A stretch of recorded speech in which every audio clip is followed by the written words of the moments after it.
యోహాను సువార్త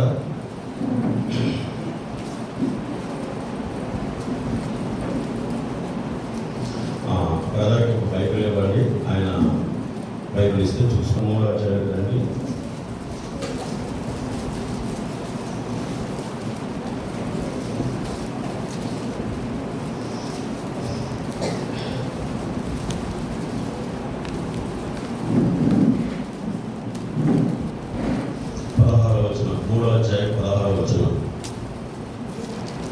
దేవుడు లోకమును ఎంతో ప్రేమించాడు,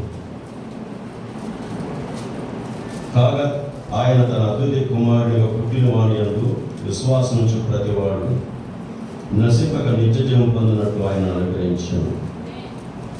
కొంచెం పైకి వెళ్దాం.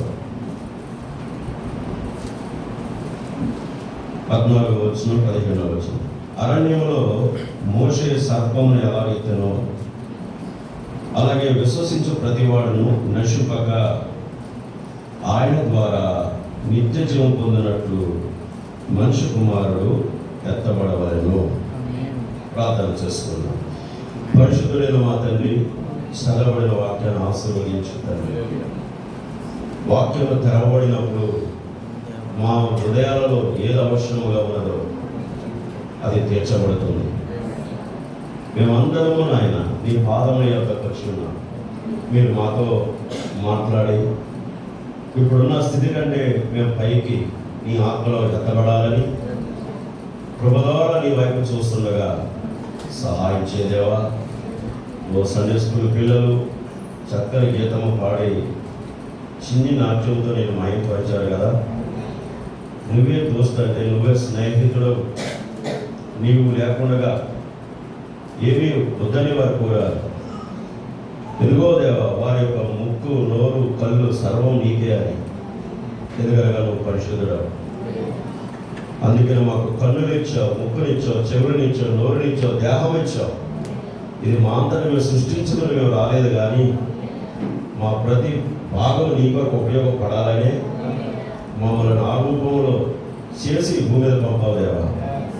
ఇదిగో మా విరోధి, ఈ విరోధిని అపవాది ఆ మంచి దైవిక స్వభావం నుండి మమ్మల్ని పడగొట్టి నీకు దూరం చేస్తూ మమ్మల్ని నాశనం తీసుకెళ్ళిపోతుండగా మీరు వచ్చి దేవా, అదిగో దేవా, కడపడాదాముగా వచ్చి ఓ తండ్రి మా స్వభావాన్ని మార్చుటకే నీ జీవం ఇచ్చేసావు దేవా. ఈరోజు మేము మార్పును వదిలినప్పుడు ఇక మా నోరైనా, కన్నైనా, ముక్కైనా, చెవైనా, చేతులైనా, పాదాలైనా అంతా నీ చిత్తం కొరకే. ఎందుకనగా అదే శాశ్వతమైంది, అదే మా నిజమైన జీవితం. ఈ అబద్ధ జీవితంలో నుండి నిజ జీవితంలోకి తీసుకొచ్చాము.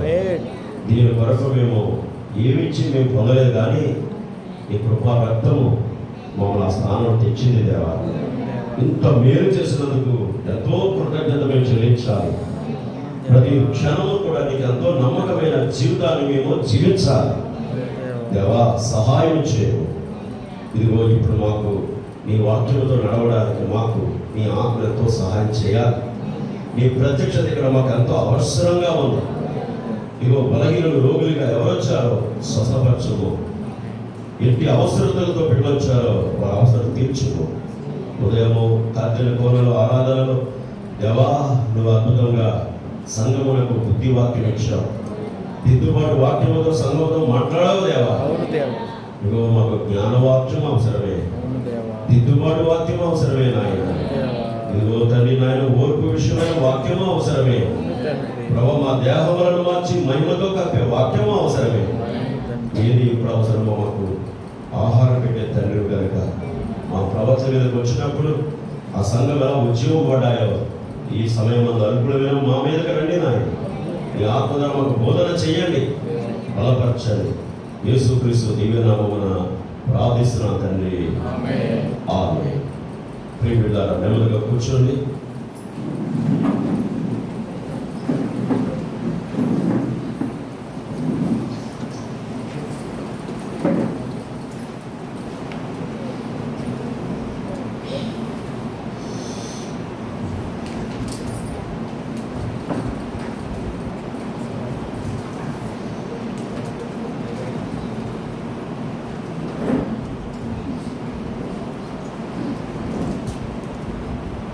హల్లెలూయా. దేవుని బిడ్డలు, మరి ప్రపంచ పరిస్థితి మనం చూస్తున్నప్పుడు ప్రభువు సిలువ వేయబడక మునుపు ఒలీవల కొండ పైన శిష్యులతో ఈ చివరి కాలంలో జరగబోతున్న పరిస్థితుల గురించి చెప్పారు ఆయన. అవన్నీ చదివినప్పుడు మనకి ప్రభు చెప్పిన మాటలుగానే మనం చూసాం. ఆయన వచ్చే ముందు ఈ రాకడకు యుగ సమాప్తికి సూచనలు ఏంటని శిష్యులు అడిగినప్పుడు ఆయన చెప్పిన విషయాలు మనం వింటూ వచ్చాం. కానీ ప్రవక్త చేతుల్లోకి ఈ బైబిల్ గ్రంథం ఎప్పుడైతే వెళ్ళిందో ఆ విషయాలు ఏంటనేది మన ప్రవక్త చెప్పాడు. అవి 7 ముద్రలు అని తెలియపరిచారు. 6 ముద్రల గురించి ప్రభు మాట్లాడాడు తప్ప 7వ ముద్ర గురించి అక్కడ మనకి మత్తయి సువార్త 24వ అధ్యాయంలో 7వ ముద్ర గురించి ఏమీ చెప్పలేదు.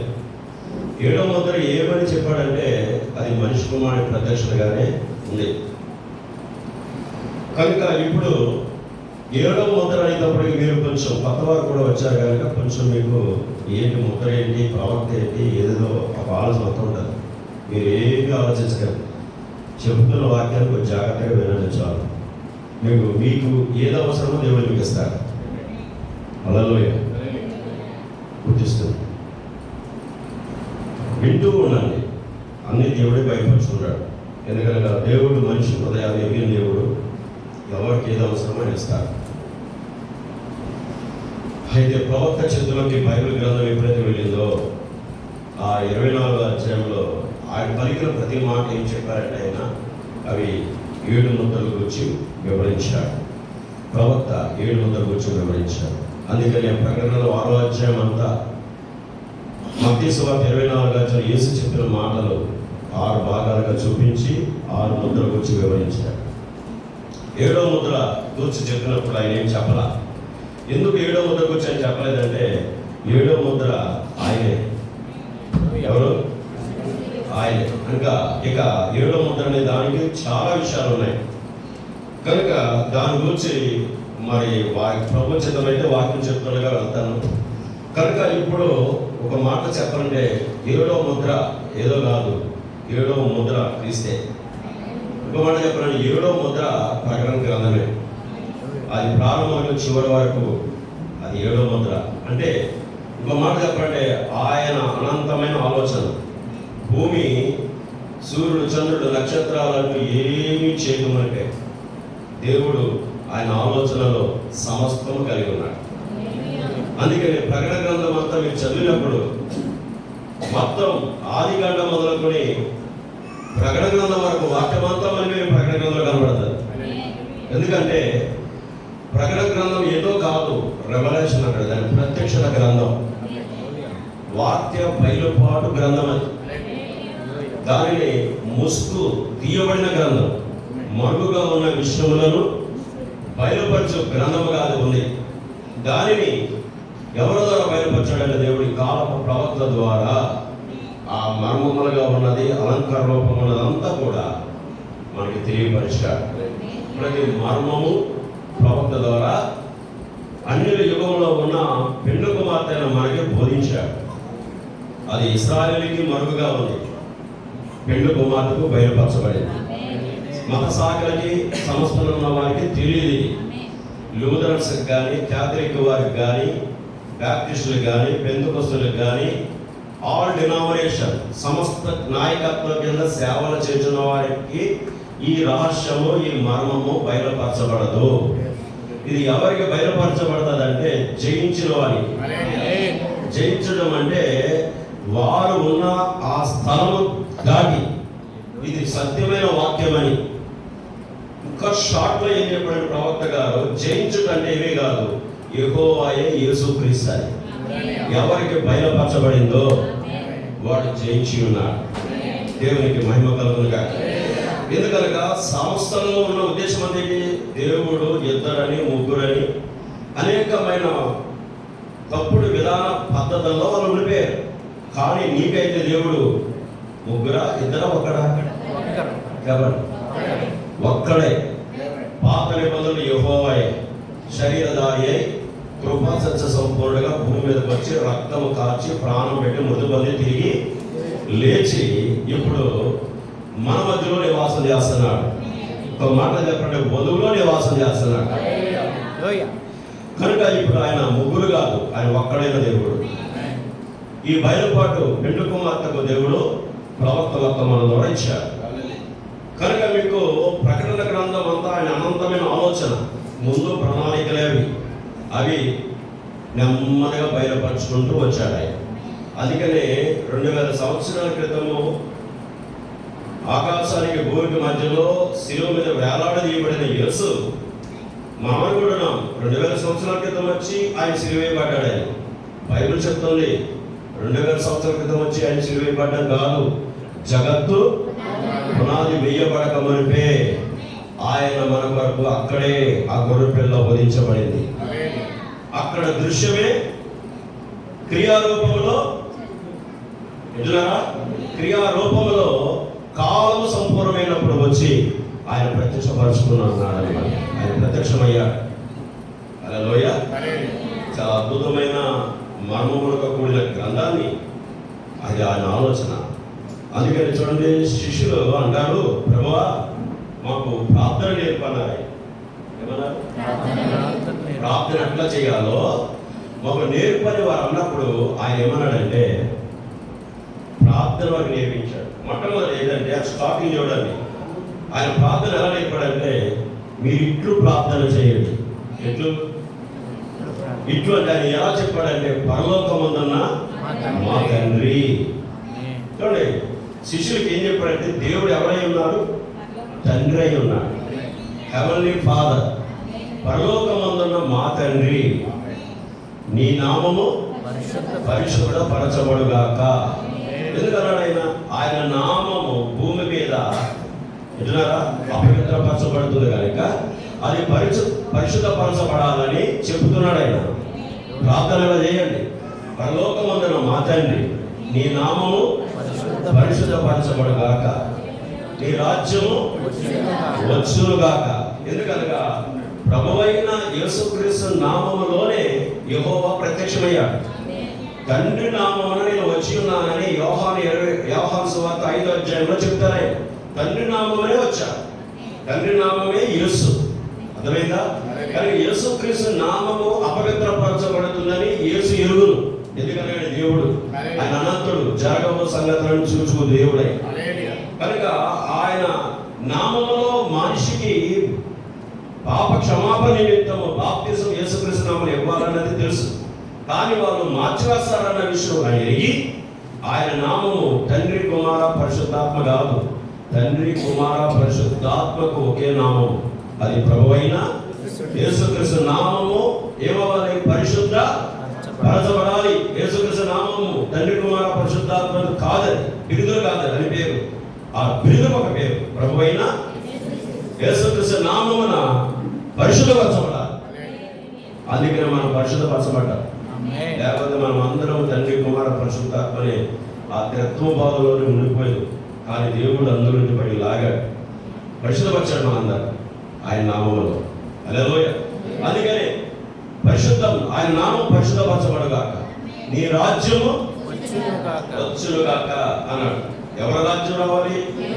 ఎందుకనగా దేవుడు భూమి మీదకి వచ్చిన తర్వాత కూడా ఈ రాజ్యం వచ్చునుగాక అంటే ఆయన ఏ రాజ్యంలో ఉన్నాడంటే ఆయన సొంత రాజ్యంలో లేడు, సాతాన రాజ్యంలో ఆయన వచ్చాడు.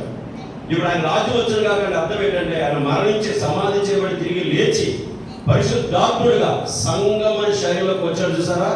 అదే ఆయన రాజ్యమైన. పరిశుద్ధాత్మతో దిగొచ్చినప్పుడు ఆయన ఇప్పుడు ఏమైందంటే శిష్యులు మార్పు చెందారు. వారు సువార్తను ప్రపంచంలోకి తీసుకొచ్చారు. ఆ సువార్త ఆయన రాజ్యమై ఉన్నది.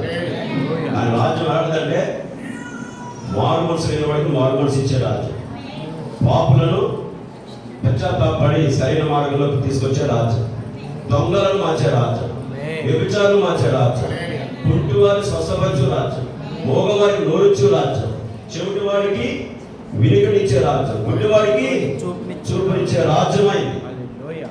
పాపులకు రక్షణ జీవితం ఇచ్చే రాజ్యం. ఆయన రాజ్యం నీతితోనూ సత్యముతో ఉండే రాజ్యం. ఆయన రాజ్యంలో అంగవైకల్యంగా వాడు ఉండడానికి ఇష్టం లేదు. అర్థమైందా? అందుకనే మీరు దేవునికి ఇచ్చే ఏదైనా సరే, అంగవైకల్యం అంటే అవయవాలు సరిగా లేనిది దేవుడికి ప్రతిష్ఠ చేయకూడదు. దేవుడికి ఇచ్చే ప్రతిది కూడా పరిశుద్ధంగా ఉండాలి. అర్థమైందా మీకు?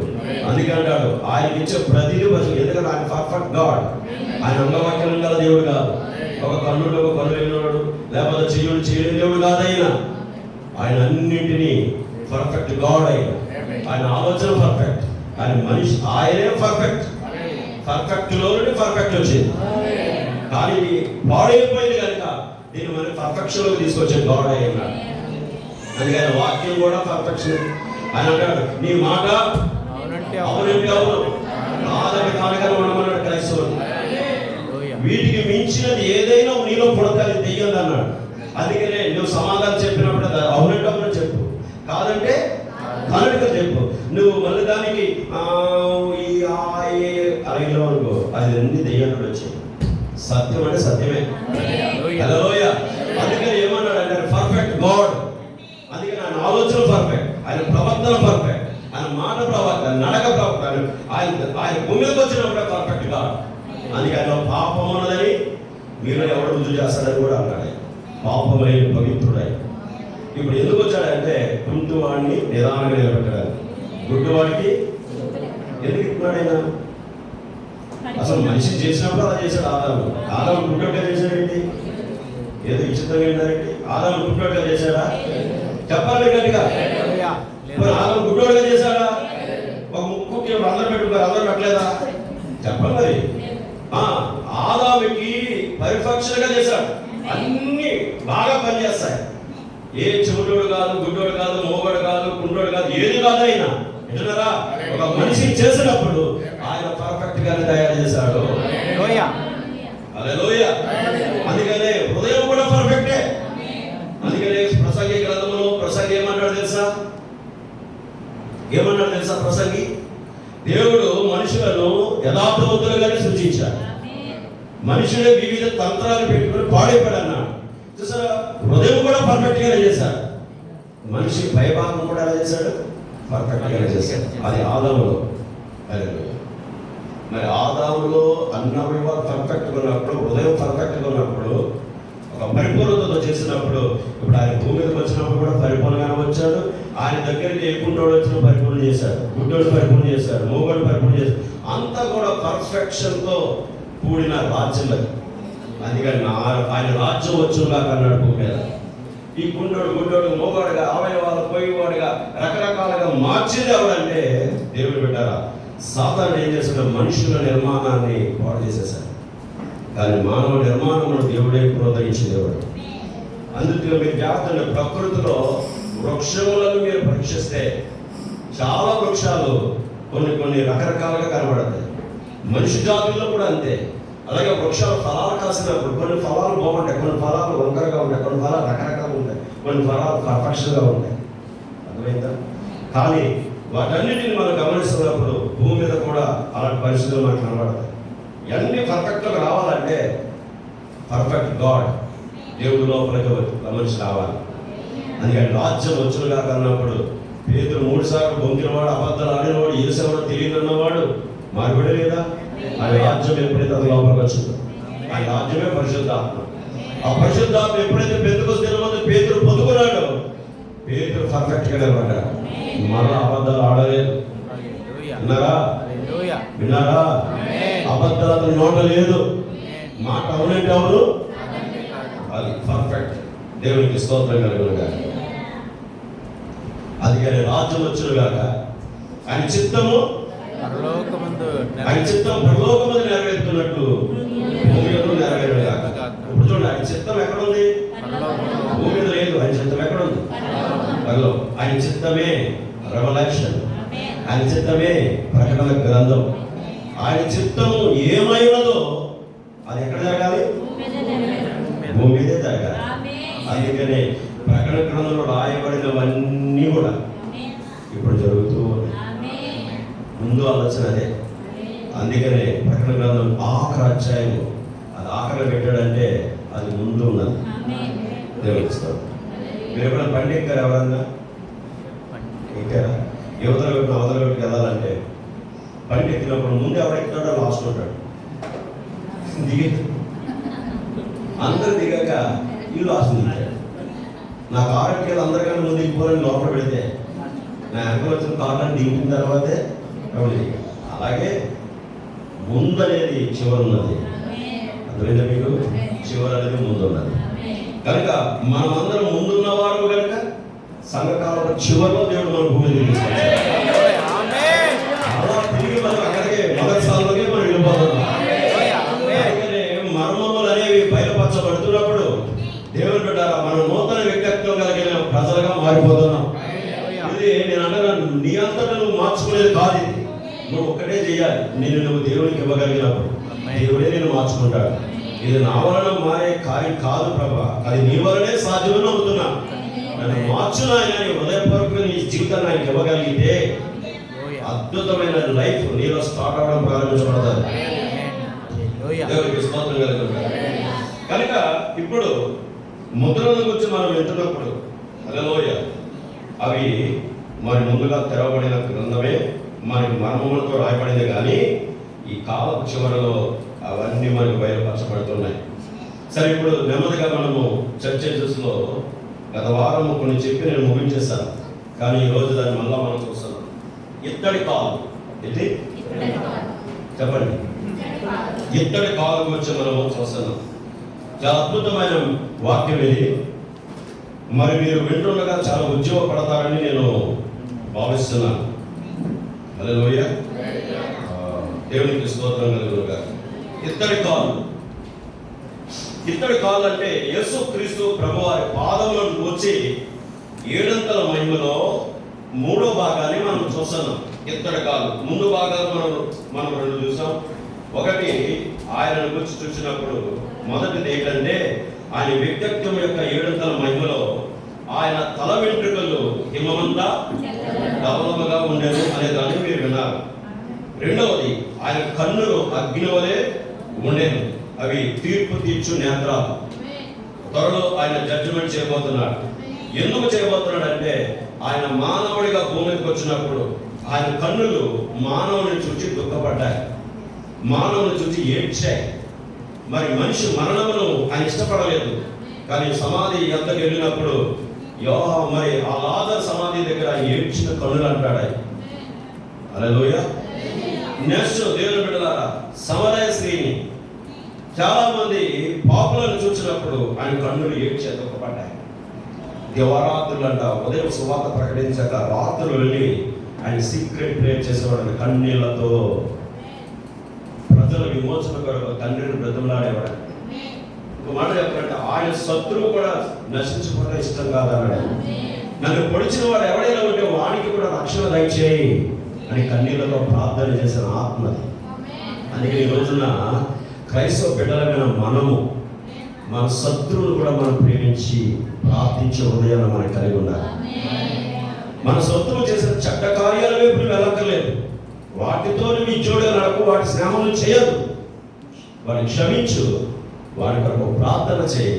నీ నీతత్వం ఏంటో నువ్వు నిలబెట్టి చూపించు, చాలు. నీకు దేవుడు సహాయం చేస్తాడు.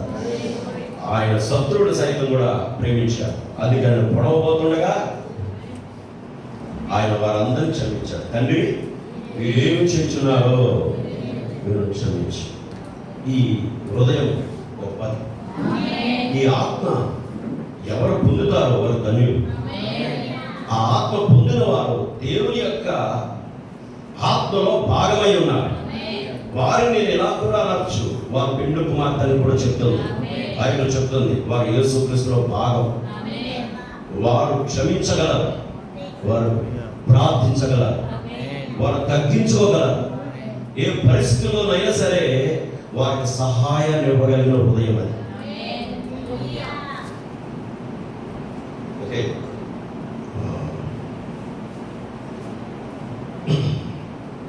అలాంటి మనసు మనం పొందుకోవాలని దేవుడు కోరుతున్నాడు.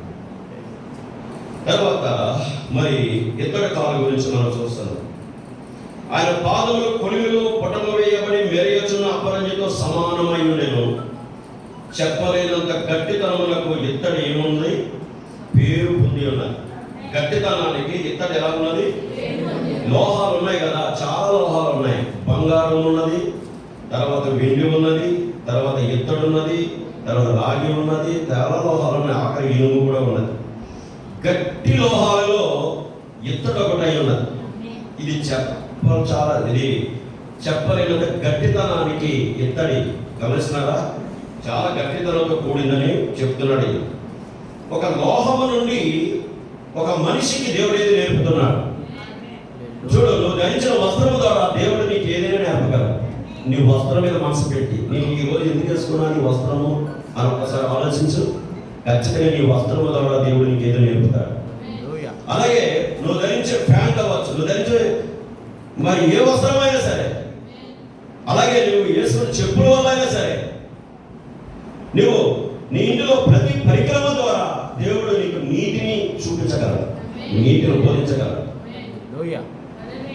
నీ ఇంటిలో సందర్శన చీమ ద్వారా కూడా నీకు బోధ చేస్తారు. అది దానిలోనే నీకు బోధ వస్తుంది. అసలు నువ్వు మనసు పెట్టాలి. నువ్వు రోజు కానీ వెళ్తున్న నీ మోటార్ బైక్ ద్వారా కూడా నీకు జ్ఞానం నేర్పుతాడు. అసలు నువ్వు దానిని గమనిస్తేగా. అవునా? అన్నింటిలో కూడా నీకు దేవుడు ప్రతి దానిలో నుండి తను తాను బోధించుకోగలిగిన శక్తి గల దేవుడై. హల్లెలూయా. ఎందుకంటే ప్రకృతి అంతా ఆయనదే, లోహాలు ఆయనవే, సూర్య చంద్ర నక్షత్రాలు ఆయనవే. అందుకని దావీదు చూడండి 122వ కీర్తనలో ఏమన్నాడు చూడండి. దావీదు ఏమంటాడు? ఇవన్నీ ఆయన దేవుడి అని చెప్తాడు. ఆయన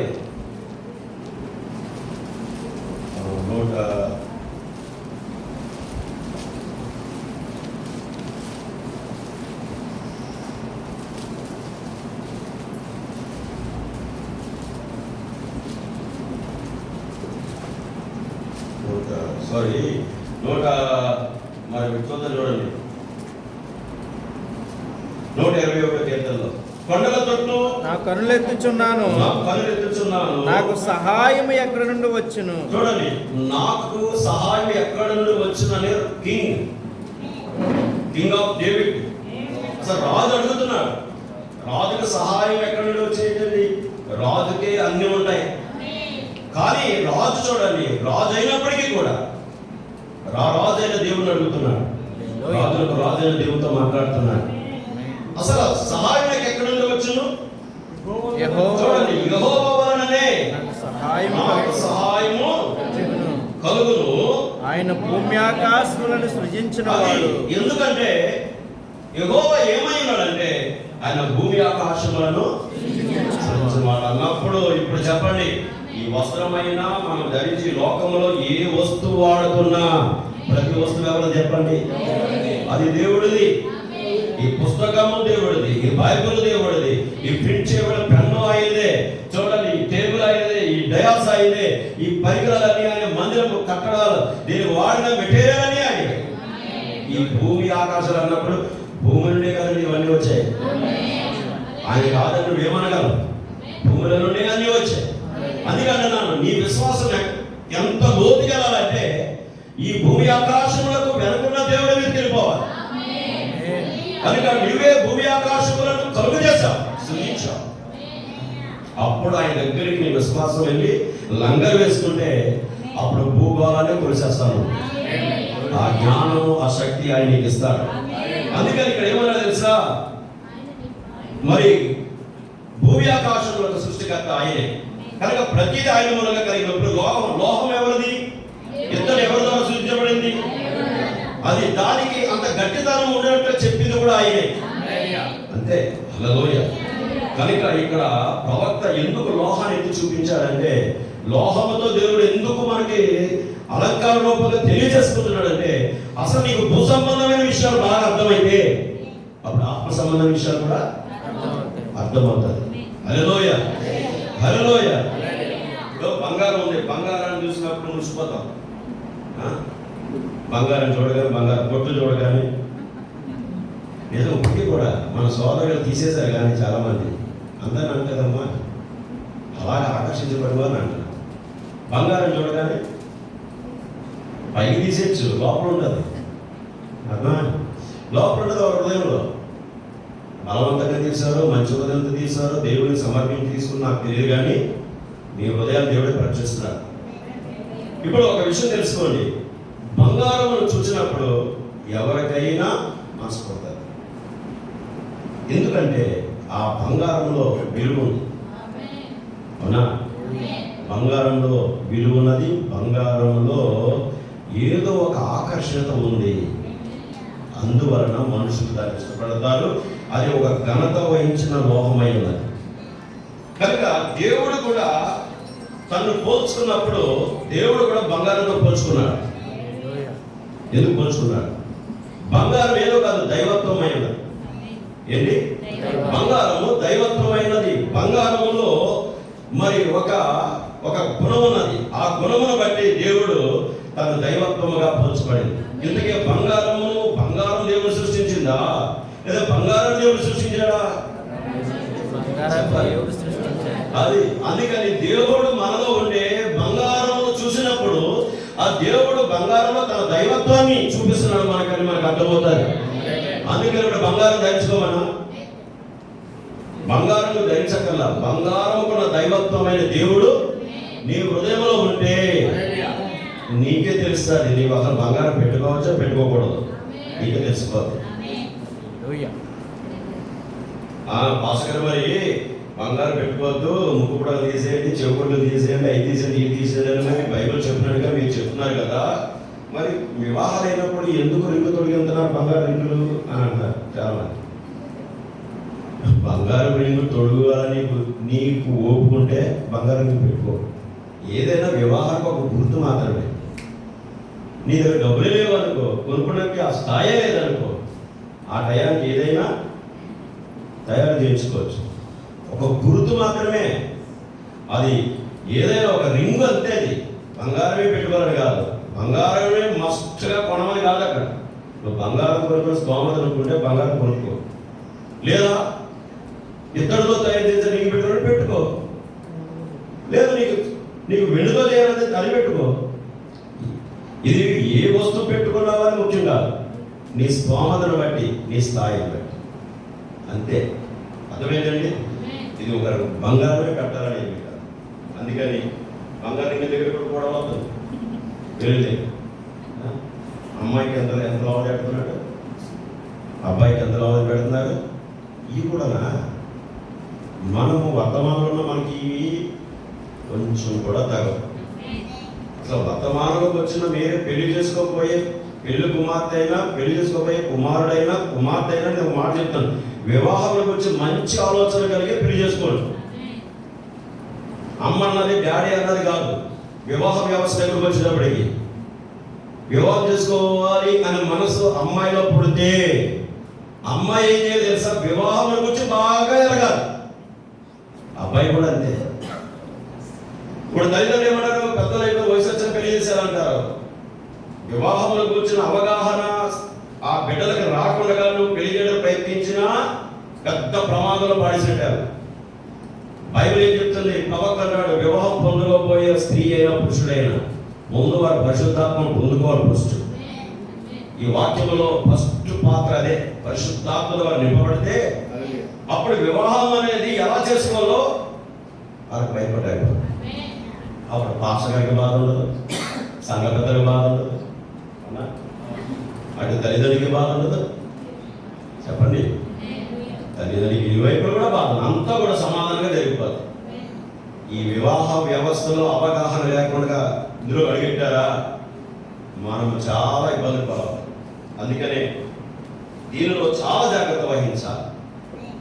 నేను ఒకటి అంటున్నాను, మిమ్మల్ని దేవుడు రక్షించాడా? ఒకటి అడుగుతున్నాను, ఇలా అడిగినందుకు క్షమించాలి. మిమ్మల్ని అసలు యేసుక్రీస్తు రక్షించాడా? ఆయన రక్తం ద్వారా మీ పాపాలు కడిగి పవిత్రులుగా చేశాడా? పరిశుద్ధులుగా చేశాడా? పరిశుద్ధాత్మని లోపల పెట్టాడా?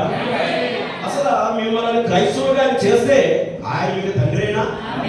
మీ పిల్లల గురించి మీరు ఎంత బాధ్యత తీసుకుంటున్నారో, మీకంటే మీ పిల్లల మీద మీరు తీసుకున్న బాధ్యత కంటే ఆయన కొన్ని వేల రెట్లు మీ మీద బాధ్యత కలిగి ఉన్నాడు. మీ మీద, మీ పిల్లల మీద కూడా. అందుకని వివాహ వ్యవస్థ వచ్చినప్పుడు తల్లిదండ్రులుగా మనం గల్లులైపోగల ఉన్న పాటన నా బ్రతుకులు మార్చిన దేవా, నన్ను నీ కుమారుడుగా కుమార్తెగా చేసుకున్న దేవా, నా పిల్లల భవిష్యత్తు నీ చేతిలో పెడుతున్నాను, నీ వాక్యానుసారంగా నా పిల్లలకు వివాహం చేయలేవా అని తల్లిదండ్రులు ఎప్పుడు మంచి సమర్పణ చేసుకుంటారో అంత సులువుగా జరిగిపోతుంది. అది దేవుడు చేస్తున్నప్పుడు నువ్వు ఎంటర్ అయ్యావు అనుకో, అదే నీకు పెద్ద ఎలాగో తెలుసా, నాగటి మీద చేపెట్టి వెనకతోటి చూచేవాడు నాకు అసహ్యుడు అన్నాడా లేదా? అది నాగలి దున్నుతూ ఉన్నప్పుడంట మునుపలకి ఏం పెట్టకూడదు, ఎదురెళ్ళకూడదు అన్నాడు. దేవుడికి బాధ్యత అప్పచెప్పిన తర్వాత మళ్ళా నీ జ్ఞానంతో నువ్వు వివాహ వ్యవస్థలకు మైండ్ వెళ్ళకూడదు. అలా వెళితే అది నీకే తప్ప, దేవుడు చేయనివాడు. మీ బ్రతుకులను మార్చి మిమ్మల్ని ఆయన బిడ్డలుగా చేసుకున్నాడు అంటే, పరిశుద్ధాత్మ సంచకరం పెట్టాడంటే ఖచ్చితంగా చెప్తున్నాను, నీ పిల్లలను వచ్చి శ్రద్ధ ఆయనే తీసుకుంటాడు. ఓకే, చాలా సంతోషం. ఉంటారా వాక్యం? నెమ్మదిగా ఉన్నారు, అందరూ సంతోషంగా ఉన్నారు. మరి తప్పదండి, కాపర్ని ఇవన్నీ చెప్పుకోకపోతే మీరు సెట్ అవ్వరు. మీరు సెట్ అవ్వకపోతే ప్రమాదాలే. బయట లెక్క చెప్పుకోవాలి, లోపల లెక్క చెప్పుకోవాలి. అర్థమైందా? కోర్టులు దాకా వెళ్ళిపోవాల్సి వస్తాయి, కేసులు ఎక్కడ దాకా పోతాయండి గొడవలు. అందువలన ఉన్నదన్నట్టుగా నేను చెప్పినప్పుడు ఇది సత్యం అని మీరు అంగీకరించి ముందుకెళ్తే ఏ గొడవలు ఉండవండి, అంత దేవుడు చూసుకుంటాం. మేనర్క దగ్గర చాలా జాగ్రత్తగా ఉన్నాను, అవి చాలా ప్రమాదాలు. ఇప్పుడు చెప్తున్నాను, ఒక కుర్రవాడికి అమ్మాయిల గురించి ఎగబడి పరిగెట్టాల్సిన అవసరం లేదు. వాడు నిజంగా మారుమనసు పొంది యేసుక్రీస్తు నామములో బ్యాప్టిజం పొందినప్పుడు పాపాలు తీసేసాడు దేవుడు. ఇప్పుడు ఏం చేయాలి? పరిశుద్ధాత్మ ముందు నన్ను ఆత్మతో నింపని ఆ వ్యక్తి దేవుడికి అప్పగించున్నాడు. వాడికి చక్కని బిడ్డని దేవుడు రెడీగా పెట్టాలి. అమ్మాయి విషయంలో కూడా అంతే. అర్థమైందండి? ఇందులో చెప్పింది వినండి. ఇంకా చెప్పాను కదా, మనిషిగా నువ్వు వెళ్ళకు. ఇంకో మాట చెప్తున్నాను, క్యాస్ట్ విధంలో అసలు అడగండి. మనకి క్యాస్ట్ లేవు. క్యాస్ట్ ఏంటి అసలు? యేసు రక్తంలో కడగబడిన మనకు అలాంటి లేవు. యెహోవా యందు భయభక్తులు కలిగిన స్త్రీ కొనియాడబడినంతే. నీ సంఘం కొనియాడబడాలంటే, నువ్వు కొనియాడబడాలంటే నీ దేవుడు నమ్మదగిన వాడు. అందుకని చాలా జాగ్రత్తగా ఈ సేవ మధ్యండి. ఇంకో మాట చెప్తున్నాను, చాలా మంది కాపరులు ఉన్నారు, మా క్యాస్ట్లో వాళ్ళు, ఈ క్యాస్ట్లో వాళ్ళు, మీ క్యాస్ట్లో మీరు చదువుతారని చెప్పి వాళ్ళు ఉంటారు. నేనైతే అంటున్నాను, వాటి విషయంలో సంబంధించలేదు. నేనైతే సంబంధించలేదు, ఎందుకంటే నా జీవితాన్ని మార్చింది యేసు రక్తం. నేను అదే చెప్తాను, అదే బోధిస్తాను. సో ఇప్పుడు ఇతనికి అంత గట్టితనం ఉందంటే మామూలు విషయం కాదు అది. హల్లెలూయా. అది లోహాలన్నింటిలో గట్టితనాన్ని పొందుకొని ఉన్నది. అందుకని ప్రవక్త గారు ఏం చెప్తారు, జాగ్రత్త పట్టుకోండి. ఆ లోహాలంటే దానిని నీవు దేనితో మిశ్రమం చేసి గట్టితనాన్ని పోగొట్టజాలం. గత వారం విన్నారు. ఈయన పాదములను వర్ణించుచున్న ఈ ఇత్తడి అగ్నిలో పుటం వేయబడింది, అనగా అగ్ని పరీక్షకు నిలబడింది. ఎవరు నిలబడజాలని అగ్ని పరీక్షకు అది తట్టుకొని ఉన్నది. ఇది అక్షరాల నిజం. హల్లెలూయా. అంతే, అగ్ని పరీక్షకు నిలబడిందంటే దాని అర్థం ఏంటంటే ఆయన ఈ భూమి మీద పరీక్షించబడ్డాడు. ఆయన భూమి మీద ఏం బోధించాడో ఆ బోధంతా ఆయన పరీక్షించింది. అది ఎక్కడ? కలువరి శిలువలో. అర్థం చేసుకున్నారా? తర్వాత అంటున్నాడు, ఇది అక్షరాల నిజం, దైవ తీర్పుకు ఇత్తడి సూచనగా ఉంది. దైవ తీర్పుకు ఇత్తడిగా ఉంది. దేవుడు జారీ చేసి జరిగించిన న్యాయ తీర్పుకు సాదృశ్యంగా అది ఉంది. అందుకని యోహాను సువార్త 3వ అధ్యాయం ఇప్పుడు మనం చదువుతాం కదా, 14 నుంచి 19 వరకు చూస్తే, చదువుతూ వెళుతున్నాను చూడండి మీ గ్రంథాన్ని.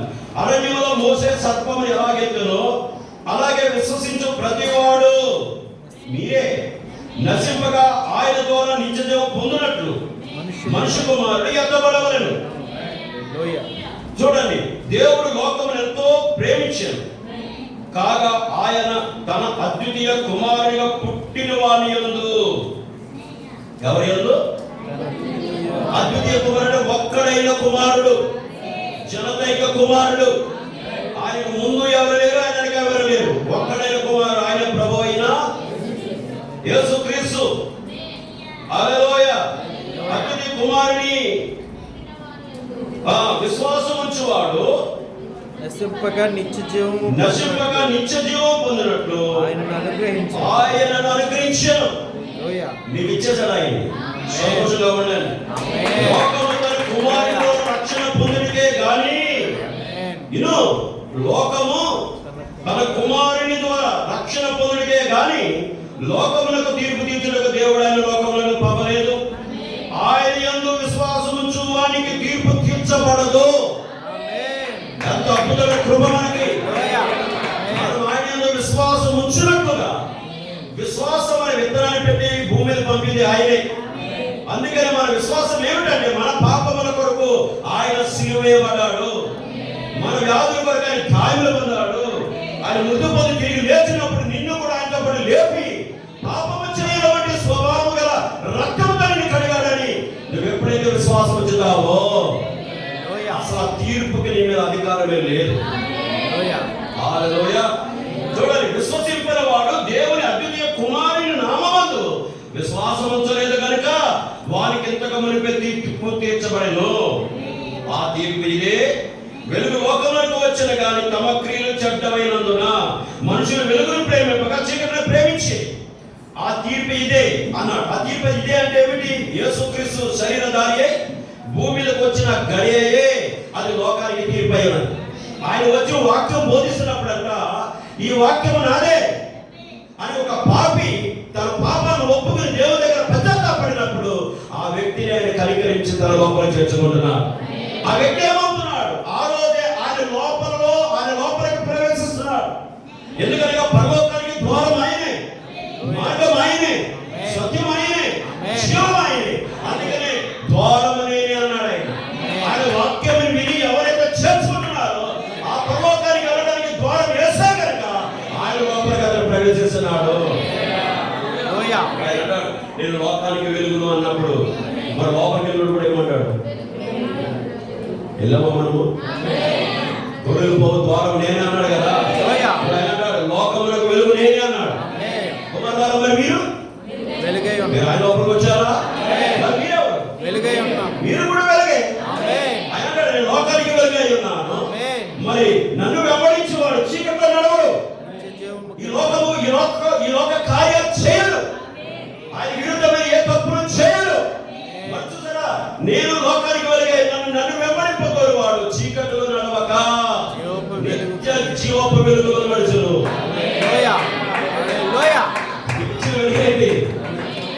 ఇచ్చేది లోక విద్యుత్ లైట్ కాదు. ఏ లైట్ ఇచ్చాడు చెప్పండి? నిత్య జీవపు లైట్, వెలుగు మీరే. అందుకనే మీరు వెలుగు సంబంధాలను బైబిల్ చెప్తారు కనుక నేను లోకానికి వెలుగునై ఉన్నాను కనుక మీరును వెలుగై ఉన్నారు. సంతోషంగా లేదా? చూడండి, వెలుగంటే ఏమిటంటే సమస్త విధమైన మంచితనము. మీకు గత కాలంలో చెప్పాను నేను మీకు. అది ఆ గ్రంథంలో మీరు చదువుతారు. ఎఫెసీయులకు రాసిన పత్రికలో చెప్తాడు. వెలుగు సంబంధం ఏంటి? సమస్త విధమైన మంచి క్రియలు చేయవారు. వాళ్ళు ఎక్కడైనా మంచి చేస్తారు.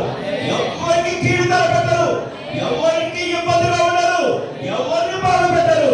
వారి ప్రవర్తన ద్వారా సత్క్రియలు ప్రత్యక్షపరచబడుతూ ఉంటాయి. ఆ ద్వారం అంత గొప్పది. ఆయన నేను పిలిచిన వాడు ఎవరు? నమ్మదగిన వాడు. అందుకని ఏప్రిల్ 3లో చెప్తాడు, ఇందువలన పరలోక సంబంధమైన పిలుపులో పాలు పొందిన పరిశుద్ధ సహోదరులారా. ఏ సహోదరులు అంట? పరిశుద్ధ సహోదరులారా. ఎంత అద్భుతమైన మాట అండి. ఎప్పుడైనా ఒకసారి అడుగుతాడు, మీ అమ్మ ఎప్పుడైనా పక్క తీసుకెళ్ళి ముందు ఆడుతూ పరిశుద్ధ కుమార్తె పరిశుద్ధ కుమారుడు ఎప్పుడైనా మీ తల్లి గారు ఎప్పుడైనా అన్నదా? మిమ్మల్ని అడుగుతున్నాను, మీ నాన్నగారు ఎప్పుడైనా అన్నారా పరిశుద్ధ బిడ్డ పరిశుద్ధ కుమారుడు అన్నాడా? ఎన్ని దీవులు ఇచ్చేవారు మన తల్లిదండ్రులు. పాపం చేస్తున్నప్పుడు వారి నోటి నిండా దీవులే వచ్చాయి. అందుకని క్రైస్తవులు అయిన తర్వాత అంట మన పిల్లలంటే మనం తిట్టకూడదు అన్నాడు ప్రభు. నీ పిల్లలుగా నువ్వు తిట్టావా, నువ్వేం మాట తిడతావా అదే పని చేస్తాను వాడు. ఒక భాష గారు ఉన్నారు, ఎప్పుడు కూడా పిల్లలని ఒరే పాగలపుత్రిక అని కూడా పాగలపుత్రి ఏంటి? పాగలు అనేది హిందీ పదం. పిచ్చోడా అని తిరిగితే పిచ్చోడా మనకు తెలియదు. పిల్లల్ని ఎప్పుడు కూడా తిట్టొద్దన్నాడు దేవుడు. నువ్వు తిట్టులు తిట్టావంటే ఆ అభిషేకం వాళ్ళకి పనిచేస్తుంది. అందుకని పిల్లల్ని గద్దించు, చెప్పు, ఇది చేయదు ఇది చేయదని చెప్పు తప్ప నువ్వెప్పుడు ఇలాగే ఉంటావు, నాశనం అయిపోతావు అనేది. పూర్వం నుండి మా తల్లిదండ్రులందరూ మాకు ఇయ్యే దిగులు, పేటలు అయినప్పుడు ఇంకా అయ్యే. కానీ కృప ఆ పరిస్థితి నుంచి విడిపించి ఈరోజు ఆ కృప విడిపించి ఈరోజు వెలుగులో పెట్టింది. ఈ కొద్దిగా ఆయుష్ నిత్య వెలుగులు కలిగి ఉంది. ఈ వెలుగును ఇప్పుడు మనం ఏం చేస్తున్నామంటే ఇతరులకు మనము ఈ నిజమైన వెలుగును భూమి అంతా వ్యాపించినట్టు చేస్తున్నందునే దెయ్యానికి కోపం ఎక్కువై సాతానుడు కోపిష్ఠుడై వాడు క్రైస్తవునే నాశనం చేయాలి, క్రైస్తవుని హింస పెట్టాలి, క్రైస్తవుని చంపాలని వాడి రోజు ప్రభుత్వాలే లేపాడు. ఇప్పుడు ఆడు డ్యూటీ ఆడిది, నీ డ్యూటీ చెప్పాలి, నీ డ్యూటీ మీది. హల్లెలూయా. నశింపక నిత్య జీవం పొందినట్లు కుమారుడైన యేసుని దేవుడు మనకి ఇచ్చేశాడు. బాబా ఈ కుమారుడు సామాన్యుడా? చూడడానికి నువ్వు అనుకోవచ్చు పశువుల తొట్లో పెట్టబడిన చిన్న శిశువు అనుకుంటున్నావేమో, కానీ అని యెహోవా భూమి ఆకాశములకు సృష్టికర్త, మాట చేత సర్వమును కలుగు చేసిన వాడు, ఆయన ఆశ్చర్యకరుడు కాదా? ఆయన ఆలోచనకర్త కాదా? ఆయన దేవుడు కాదా? ఆయన నిత్యుడకు తండ్రి కాదా? ఆయన సమాధానకర్త కాదా? ఆయనే తండ్రి, ఆయనే కుమారుడు, ఆయనే ఆశ్చర్యకరుడు, ఆయనే ఆలోచనకర్త, ఆయనే బలవంతుడైన దేవుడు, ఆయనే లోకానికి వెలుగు. ఆయనే నీ లోపలికి వచ్చేస్తే ఒక ఎంతో బలవంత నీలోనే ఉంది. యాపిల్ పండు అంతా తింటే యాపిల్ పండు అంతా ఎక్కడ పడుతుంది? నీ బాడీ దగ్గర స్ట్రెంత్. మరి యేసు నువ్వు తింటే యేసు నీ లోపలికి చేర్చుకుంటే ఆయన బలమ శక్తి నీ లోపల ఉంటుందా లేదా? చెప్పు. ఆయన నరకాన్ని చేస్తే నువ్వు నరకాన్ని చేయించావుగా, ఆయన పాతాళం చేస్తే నువ్వు పాతాళం చేయించావుగా. అందుకనే దెయ్యాలు ఇప్పుడు పాతాళంలో లేవు. ఇప్పుడు పాతాళంలో దెయ్యాలు లేవండి. యూఫ్రటీస్ దగ్గర నది వద్ద ఉన్న దెయ్యాలన్నీ విడుదల పొందాయి. ఇప్పుడు ప్రపంచం అంతా తిరుగుతున్నాయి. అందుకని ఏనాడు జరగని యాక్సిడెంట్లు, ఏనాడు జరగనటువంటి పాపం, ఏనాడు జరగనటువంటి హత్యలు, ఏనాడు జరగనటువంటి క్రియలు ప్రపంచం ఎందుకు జరుగుతుంది అనుకున్నారు మీరు? దెయ్యాలు చాలా బిజీగా ఉన్నాయి. అందుకని మనం జంక్షన్లో ఉన్నామంటారు, తర్వాత ఒక కూడల్లో ఉన్నామంట. ఏంటి కూడలు అంటే? ఈ భూమి జంక్షన్ అంటే. నువ్వు పరలోకానికి వెళ్ళాలన్నా జంక్షన్ ఇదే, పాతాళానికి పోవాలన్నా జంక్షన్ ఇదే. ఇక్కడ దెయ్యాలు దేవుని దూతలు కలుసుకుంటున్న ప్రాంతం ఇది. దేవుడి దూతలు వచ్చి దేవుడి పిల్లలైన నీకు మొదలు అర్థం నిలబడు, కాదండి బాధ్యతలు విశ్వాసం నిలబడు. రోగాలు చేసి దేవుడు లేడని దగ్గర పరిశుద్ధాత్మ దూత రూపంలో వచ్చి నేను బంధు ఉన్నాడు, నీ బంధు ఉంటే ఆ ప్రేరేపణకు నువ్వు ఉజ్జీవింపబడి మోకరించి ప్రార్థన చేయడం ప్రారంభిస్తావు. ఎప్పుడైతే నీవు ప్రారంభించావో నీ నోటి నుంచి ప్రార్థన విడుదలవుతుందో దేవుడు రంగంలోకి దిగి వచ్చి చేసిన ప్రార్థనకు సహాయం.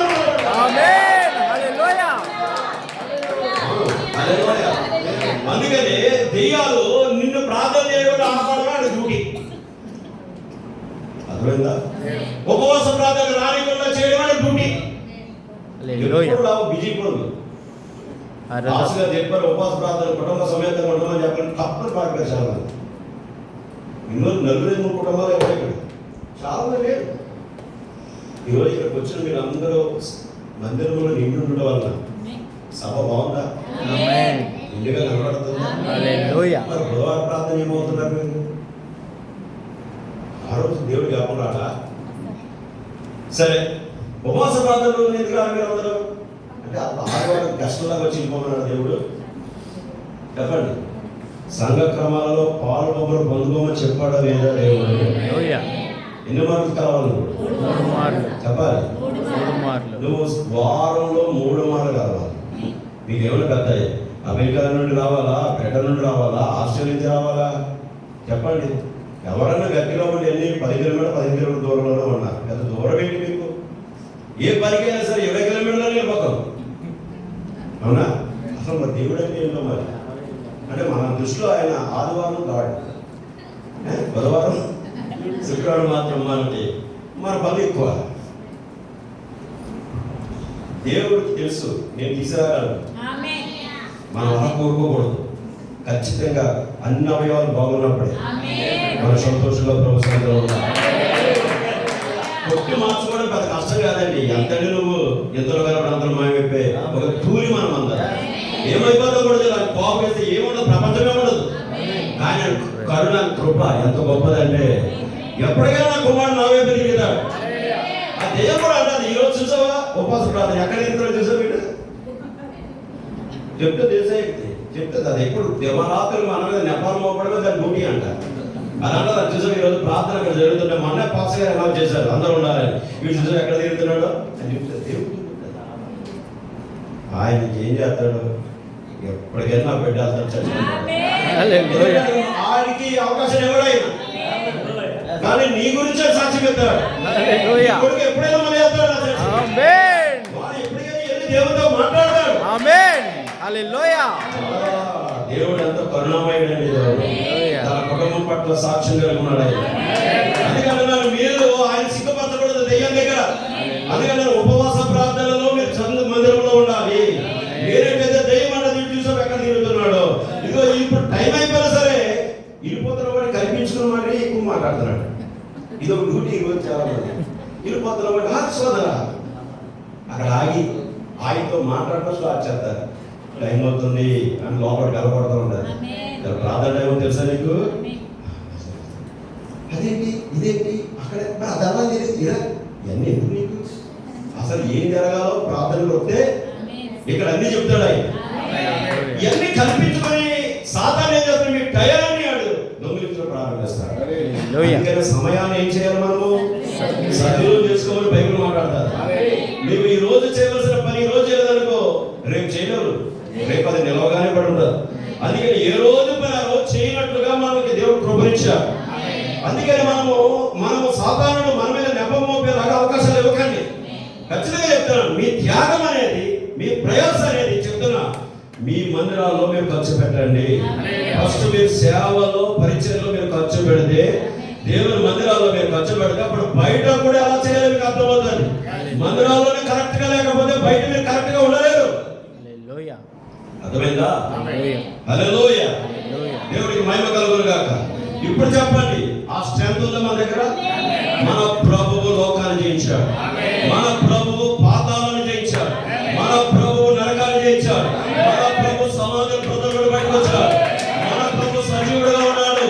మన ప్రభు విశ్వసించుతున్న నీ హృదయాలలో సజీవుడుగా ఉన్నాడు. మరి సజీవంగా ఉన్నప్పుడు మోకాలేసే యేసు ఇప్పుడు కూడా మోకాలేస్తాడు. ఆ రోజు సజీవం ఉన్నప్పుడు దేవుని ఆలయానికి వెళ్ళి అక్కడ కాపరి చెప్తున్న వాక్యం వింటున్న యేసు ఇప్పుడు కూడా వాక్యం వినే దేవుడైనా నీతో పాటు ఆయన వస్తాడు.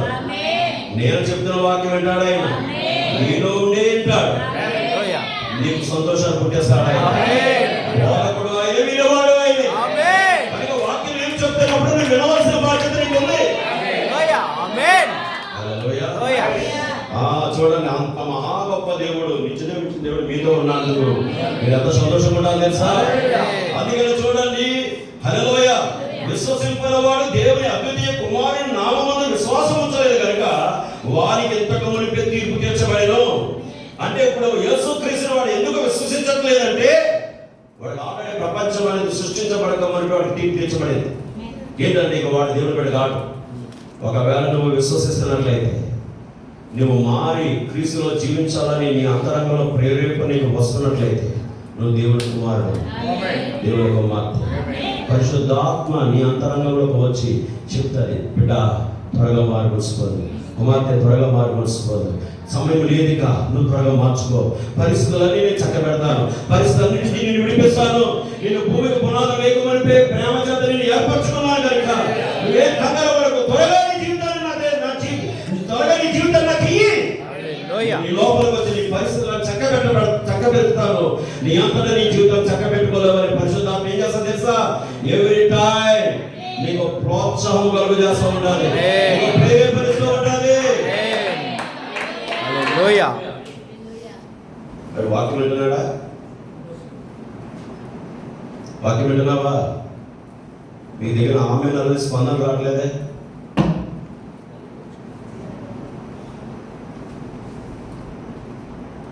పరిశుద్ధాత్మ చెప్తాను నేను మాట త్వరగా చేంజ్ త్వరగా మాట. నేను దొరికే కాలం ఇదే. సమయం లేదు, సమయం లేదు. నేను దొరికే కాలం. నీళ్ళు చక్క పెట్టుకొని బతుకు మార్చుకో, భయపడకో, చింతించుకో. నువ్వు ఉన్న స్థలం నుంచే నన్ను పైకి లేపినాడు. నువ్వెప్పుడు నాతో ఎలా చెప్పుకో, నేను అన్ని బాగైన తర్వాత నీ దగ్గరకు వస్తానంటే నువ్వెప్పటికీ నువ్వు బాగు చేసుకోలేవు. చూడండి, ఇర్మియా గ్రంథంలో చెప్తాడు, నరులు తమ బ్రతుకులు మార్చుకునటం వారి వశంలో లేదు, కానీ వారి వశంలో లేనందున యేసు వచ్చాడు భూమిలో. నువ్వెన్నడూ ఆయన వరకు నిలబడలేవు. నువ్వెప్పుడో నువ్వుగా నిలబడి సాక్ష్యం ఇవ్వలేవు. కానీ నువ్వు ఆయన మీద ఆధారపడినప్పుడే ఆయన పైకి లేపి నిలబెట్టు దేవుడు ఆయన. ఏ పరిస్థితుల్లో సరే నువ్వు ఆయన దగ్గర మోకాలు వేయాలి, పడాలి.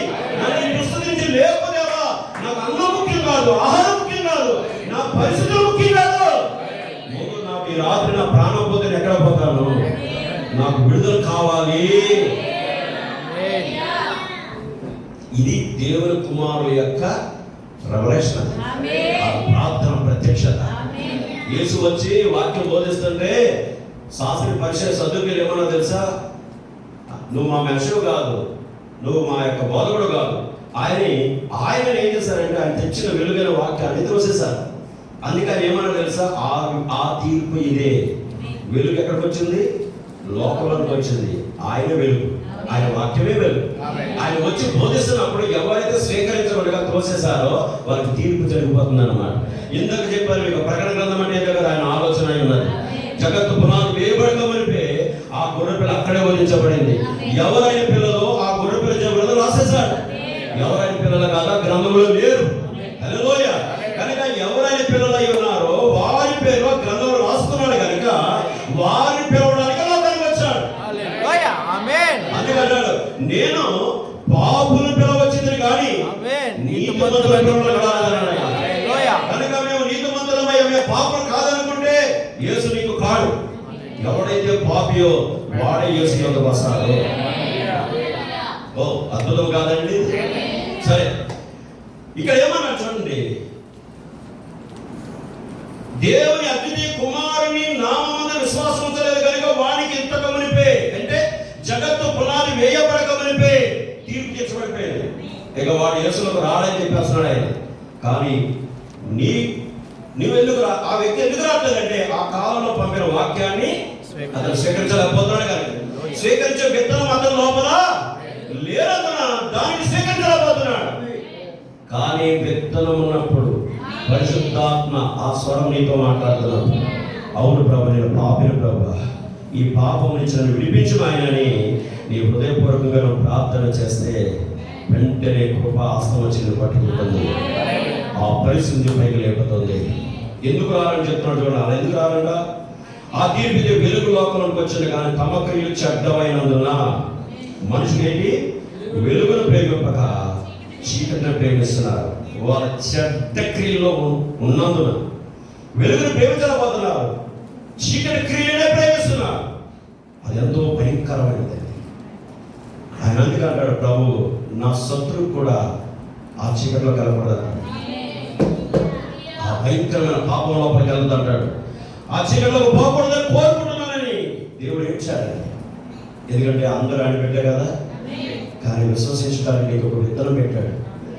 ఆ విత్తనం నీతో మాట్లాడుతూ ఉండాలి. దేవా, మరణములను జీవనం దాటించి నీ కృప ద్వారా నన్ను నిలబెట్టు ప్రభువా అని బ్రతుకులాడే వారికి ఆయన ఎంతో వెలుగై ఉన్నాడు. ఇప్పుడు చూడండి, వెలుగును ప్రేమింపక చీకటినే ప్రేమించేది. ఓకే, హల్లెలూయా. దీన్ని వివరిస్తూ బోధన సమయం పడుతుంది. అప్పుడు వెళ్తలేదు అక్కడికి. నేను చీకటి ప్రేమించేది. ఒక్కసారి సంఖ్యాకాండం 21:8-9 చూడండి. నేను చదువుతున్నాను, మీరు రాసుకోండి. ఇంటికి వెళ్ళిన తర్వాత చదువుకోండి. మోషే ప్రజల కొరకు ప్రార్థన చేయగా యెహోవా, నీవు తాపకరమైన సర్పం వంటి ప్రతిమను చేయించి స్తంభం మీద పెట్టుము, అప్పుడు కరవబడిన ప్రతి వాడు దాని వైపు చూసి బ్రతుకులని మోషే సెలవిచ్చాడు. కాబట్టి మోషే ఇతర సర్పం ఒకటి చేయించి స్తంభం మీద దాన్ని పెట్టాడు. అప్పుడు సర్పము కాటు తినిన ప్రతివాడు ఆ ఇద్దరు సర్పము నిదానించుచున్నందులో బ్రతికాడు. ఇశ్రాయేలు పాపము చేసి పాపమునకు తీర్పు తీర్చబడవాలని. కాబట్టి దేవుడు మోషేతో ఒక ఇత్తడి సర్పమును స్తంభం మీద నిలబెట్టించవాలని చెప్పాడు. దాని వైపు చూచిన వాడు బ్రతుకును, పాపం యొక్క శిక్ష పోవును. హల్లెలూయా. ఇత్తడి సర్పము అనగా అర్థం ఏంటంటే, ఇత్తడి అన్నప్పుడు ప్రభుత్వం పెట్టాడు, అది తీర్పును చూపిస్తుంది. ఏం చూపిస్తుంది? ఆ తీర్పు ఏమై ఉన్నదంటే, చూడండి, మనందరి యొక్క పాపమును తీసుకెళ్లి కుమారుడిని క్రీస్తు మీద దేవుడు వేసినప్పుడు క్రీస్తు మనందరి కొరకు తీర్పు తీర్చబడ్డాడు. ఆ తీర్పు శిలువలో ఆయన మనందరి కొరకు కొట్టబడ్డే. అయితే సంఖ్యాకాండ 21 ఏం చూపిస్తుందంటే, వారు మోషే మీద సరిగారు, మోషే వర్తమానం మీద సరిగినప్పుడు తాపకరమైన సర్పాలు వచ్చి వారు కలిశాయి. అప్పుడు వారు చనిపోతుండగా మోషే వెళ్ళి వారి కొరకు ప్రార్థించాడు దేవుడికి. ప్రభు అన్నాడు, ఇద్దరు సర్పములు చేసి అక్కడ పెట్టన్నాడు. దాన్ని ఎవరైతే నిదానించి చూస్తాడో వాడు ఏమవుతాడు? బ్రతుకుతాడు. ఎందుకంటే అక్కడ సజీవమైన పాముని పెట్టలేదు, వాళ్ళు కలిసిన పాముని పెట్టలేదు. ఏ పాముని పెట్టాడు? ఇత్తడి సర్పముని పెట్టాడు. ఇత్తడి దేనికి సాదృశ్యం? తీర్పుకు సాదృశ్యం. ఆ తీర్పు ఏం చెప్తుందంటే, వారు నిదానించి చూసినప్పుడు వారికి ఏం బయలుపరచబడుతుందంటే, తాపకరమైన సర్పముల చేత కరవబడిన మాకు ఇత్తడనిగా మా యొక్క వ్యాధికి స్వస్థత ఇత్తడి ద్వారా జరిగింది. ఇత్తడి దేనికి? తీర్పుకు సాదృశ్యమైనది. కనుక మా యొక్క వ్యాధి, రుగ్మత, పాపము ఆ ఇత్తడి మీద పడింది. ఆ ఇత్తడి మాకు ప్రతిగా తీర్పు తెచ్చింది. ఇత్తడి తీర్పుకు సాదృశ్యమైనది. హల్లెలూయా. అందుకని అది ఆ కాలంలో ఆ విధంగా పెట్టినప్పుడు ఆ ఇత్తడి సర్పం ఏటో కాదు కానీ మనిషి కుమారుడే. తీర్పు తీర్చుటకు ఆయన దేవుడు భూమిని పంపలేదు కానీ మనందరి తీర్పులు ఆయన మీద వేసినందున మన నిమిత్తం కలవరిశిలో ఆయన పాపిగా మారిపోయాడు అన్నమాట. ఆ తీర్పు క్రీస్తు అయి ఉన్నాడు. ఆయన పట్టుకొచ్చిన వర్తమానమే తీర్పు అయి ఉన్నది. హల్లెలూయా. ఇప్పుడు 4వ వచనం ఏం చెప్తున్నాడు అంటే, పేరాలో స్తంభం మీద ఉన్న ఇత్తడి సర్పం ఏదైనా చోట నుండి వచ్చిన పాపమునకు సాదృశ్యంగా ఉన్నది. సర్పము అవ్వను మోసం చేసింది, ఆమె పాపము చేయనట్లు చేశాను. ఇత్తడి తీర్పుకు సూచనగా ఉంది. ఇత్తడి బలిపీఠమును చూపిస్తుంది. అక్కడ పాపం యొక్క శిక్షను తుడిచివేయటకు బలి అర్పణ అక్కడ జరుగును. బలిని ఆ పీఠము మీద అర్పించదు. ఏలియా దినములలో దేవుడు ఇశ్రాయేలులను వారి పాపమును బట్టి శిక్షించవలసి వచ్చెను. అప్పుడు ఆయన వర్షము లేకుండా చేశాను. అగ్ని వలె మండిన ఆకాశం ఇత్తడి వలె మారాను. ఇప్పుడు ఈ ఉదాహరణలో స్తంభం మీద ఉండిన సర్పము ముందే తీర్పు చేయబడిన పాపమునకు సాదృశ్యంగా ఉన్నది. ఇత్తడి సర్పం ఏదో కాదు, మనందరి పాపముల కొరకు ముందే తీర్పు తీర్చబడిన సర్పమును చూపిస్తుంది. ఆ సర్పము శరీరధారిగా భూమి మీదకి వచ్చిన ప్రభువైన క్రీస్తును చూపిస్తుంది. మనందరి పాపాలు ఆయన మీద పడినప్పుడు మన కొరకు ఆయన తీర్పు తీర్చబడ్డాడు. అది గుర్తుపెట్టుకోండి. హల్లెలూయా. ఎందుకనగా అది ఇత్తడితో తయారు చేయబడిన పాపము మీద అప్పటికే దైవ తీర్పు అనేది ఏదైనా తోటలో పడింది. హల్లెలూయా. కనుక అది చూపించుచూ ఉన్నది. స్తంభం మీద ఉన్న సర్పము వైపు ఎవరు చూచదర వారు దాని యొక్క గుర్తింపును అంగీకరించినందున శుద్ధులగుదురు. యాదైనా ఇది ప్రభు యొక్క రక్షణ కార్యం. ఇప్పుడు చూడండి, స్తంభం మీద ఉన్న సర్పము భూమి మీద దేనిని నెరవేర్చుటకు యేసు వచ్చెనో దానికి సాదృశ్యంగా ఉన్నది. పడుకున్నారా? స్తంభం మీద ఉన్న సర్పం ఏంటి? ఇతర సర్పము భూమి మీద దేనిని నెరవేర్చుటకు యేసు క్రీస్తు వచ్చెనో దానికి సాదృశ్యంగా అది ఉన్నది. పాపము నిమిత్తం వచ్చు దేవుని తీర్పులను తన మీద వేసుకున్నట్లు ఆయన శరీరధారి అయ్యెను. బలిపీఠం యొక్క పునాది పూర్తి ఇత్తడితో చేయబడి ఉండేది. జగత్తు పునాది వేయబడక ముందే వధింపబడిన గొర్రె పిల్లకు అది మాదిరిగా ఉన్నది. తీర్పు ఎప్పుడు ఆయన మీదకి వచ్చి ఉన్నది? పాపులను వారు లేనప్పుడే అది జరిగింది. తీర్పు ఎప్పుడు వచ్చింది? 2000 సంవత్సరాల క్రితము సిలువెక్కినప్పుడు మీద కాదు. ఆయన దేవుని తీర్పు ఆయన మీద పడుట యేసు మీద. అసలు పాపులు అనేవారే లేరండి. అంటే పాపులు అనేవారు లేరండి. ఇప్పుడు జగత్తు చూడండి, ఆదాము పాపము చేయనంత కాలము అతను పరిశుద్ధుడే. కానీ ఆదాము పాపము చేయక మునిపే తీర్పు అనేది ఎవరి మీద పడింది? యేసుక్రీస్తు మీద పడింది. నువ్వు ధన్యుడు కదా. ఇప్పుడు నువ్వు చేయగలిగేది ఏమి లేదు ఒకటే అంటానా, నువ్వు వెళ్ళిపోయి ప్రభు నన్ను మార్చినంత అవసరం కూడా అవసరం లేదు. నువ్వు నమ్మవలసింది ఒకటే, జగత్తు పునాది వేయబడకమని నా తీర్పులన్నీ నీ మీద పడ్డాయి ప్రభు. నన్ను పాపం నుండి విడిపించావని ఇప్పుడు నా కన్నులు తెరవబడ్డాయి ప్రభు. నేను మరలా పాపం చేయను ప్రభువా. దయతో నన్ను నీ పరిశుద్ధాత్మతో కడిగి ముద్రించి నన్ను ఇప్పుడే సాక్షిగా ఉంచు దేవా. నా తలంపులలో నా ఆలోచనలు అన్నింటిలో మార్పు తీసుకురా ప్రభు అని నువ్వు దేవుని ప్రతిమాడుకుంటే చాలు సోదరుడా. నువ్వు ఏదో అయిపోక్కర్లేదు అక్కడ, లేకపోతే అక్కడ ఏదో ఉపవాసం ప్రదర్శించేసుకున్నావు, అదే ఏదో చేయక్కర్లా. అసలు ఆయన వాక్యాన్ని నమ్ము చాలు. నువ్వు నమ్మితే దేవుడు మహిమను చూస్తావని చెప్పాడు లేదా? ఈరోజు పాపాలు తొలగొట్టుకోవడానికి మనుషులు ఎన్నెన్నో దినాలు ఉపవాసాలు ఉంటారు, రకరకాలుగా చేస్తూ ఉంటారు. అయ్యో ఈ అని చెప్తారు. ఎన్నటికి పాపం పోదు. పాపం పోవాలంటే వాక్యాన్ని విశ్వాసం వచ్చాలి. నీకు ప్రత్యక్షత ఎప్పుడైతే దేవుడు ఇచ్చాడో ఆ రోజు నుంచి నీ పాపము తొలగించబడుతుంది. మీకు చిన్న విషయం చెప్తా. మాలో ఉన్న పాపాలన్నీ తొలగొట్టుకుని నీవు తీసేసుకుని పరిశుద్ధాత్మ నింపబడటానికి ఎంత ప్రయాసపడేమని తెలుసా? నేను ఆఖరికి కాటన్ ద్వారా కట్టిన బ్యాడల దగ్గర ఇసుగుట్లో పోయేవాడు. అంతా కూడా ఇసుగుట్లే, ఆనగొట్టలే. పోయి అక్కడ పోయి పాపపు తలపు కూడా పుట్టకూడదని దేవుడి దగ్గర బ్రతుకులని కన్నీళ్లతో ప్రార్థన చేసుకునే వాళ్ళు నేను నాతో పాటు కొంత పాస్లు వెళ్ళిపోయి అర్ధరాత్రులు కూడా చేతులు కలిపి గురుసు ప్రార్థన చేసేవాళ్ళు బతుకు బాగుపడాలని. ఎంత ప్రార్థన చేసినా ఆ రోజుకి ఉపశమనం అంతే. ఇంటికి వచ్చిన తర్వాత మళ్ళా లోకం సంబంధ విషయాలు అన్ని జ్ఞాపకం వచ్చి పాడైపోతున్న వాళ్ళు దీన్ని మారి మీద విరుగుడేది. కానీ దేవుడు ఎప్పుడైతే కాలపు వాక్యంతో నన్ను కలుసుకున్నాడు ఆ రోజు నా మనోనేతలు తెరవబడ్డాయి. నిజమైన బోధ ఒకటే, అపోస్తుల బోధ పేరు బోధలేదు. దేవుడు మాట్లాడాడు. రాత్రి అంతరంగంలో మార్పు జరిగింది. నూతన జనం పొందుకున్నాను. అద్భుతంగా ప్రభుత్వం నిలబడ్డాను. దేవుడికి మహిమకరంగా. అంతేనండి. ఇప్పటి వరకు పాపంలో పడి ఉన్నా నీ కృపలు ఏం తెలుసా? నీ కొరకు ఇప్పుడు కాదు, నువ్వు పాపిగా మారకమనిపి అసలు నువ్వు భూమి రాకమనిపి నీ తీర్పులను నేను మోసేసాను. ఎంత ధన్యకరమైన జీవితం అది. దేవుడు కూడా నీకు మానేసి నువ్వెవరి వల్ల జీవించాలి? యేసును పట్టుకుని వాక్యంతో నడవమంటున్నాడు ఆయన. హల్లెలూయా, హల్లెలూయా, హల్లెలూయా. జగత్తు పునాది వేయబడక ముందే వదిలింపబడిన గొర్రె పిల్లకు మాదిరిగా ఉన్నది తీర్పు ఎప్పుడో ఆయన మీదకు వచ్చి ఉన్నది. పాపులు అనువారు లేనప్పుడు అది జరిగేను. రక్షణ సంపూర్తిగా ప్రభువుని కలిగి ఉన్నది. దేవుని ఉగ్రమైన మద్యపు తొట్టిని ఆయన త్రొక్కి ఉన్నాడు. ఆయన యొక్క స్వరక్తము వలన ఆయన వస్త్రము ఎర్రనిదాయను. దేవుని యొక్క ఉగ్రత, ఆయన న్యాయ తీర్పులు ఆయన కొలిమిలో ఆయన పుటము వేయబడేను. అది ఆయన భాగమని ఆయన శ్రమ నొందేను. నీతిమంతుడు అన్యాయస్తుల కొరకు శ్రమ నొందేను. ఓ దేవుని గొర్రెపిల్ల, నీవు యోగ్యురాలు. ఎందుకనగా నీవు నీ స్వరక్తమిచ్చి మమ్మును విమోచించి ఉన్నావు. Praise God. ఎవరంటారంట ఓ గొర్రెపిల్ల నీవు యోగ్యుడు అని? ఎవరంటారు? పాపం నుండి విమోచించబడిన వారే ఆ మాట పలుకుతారు.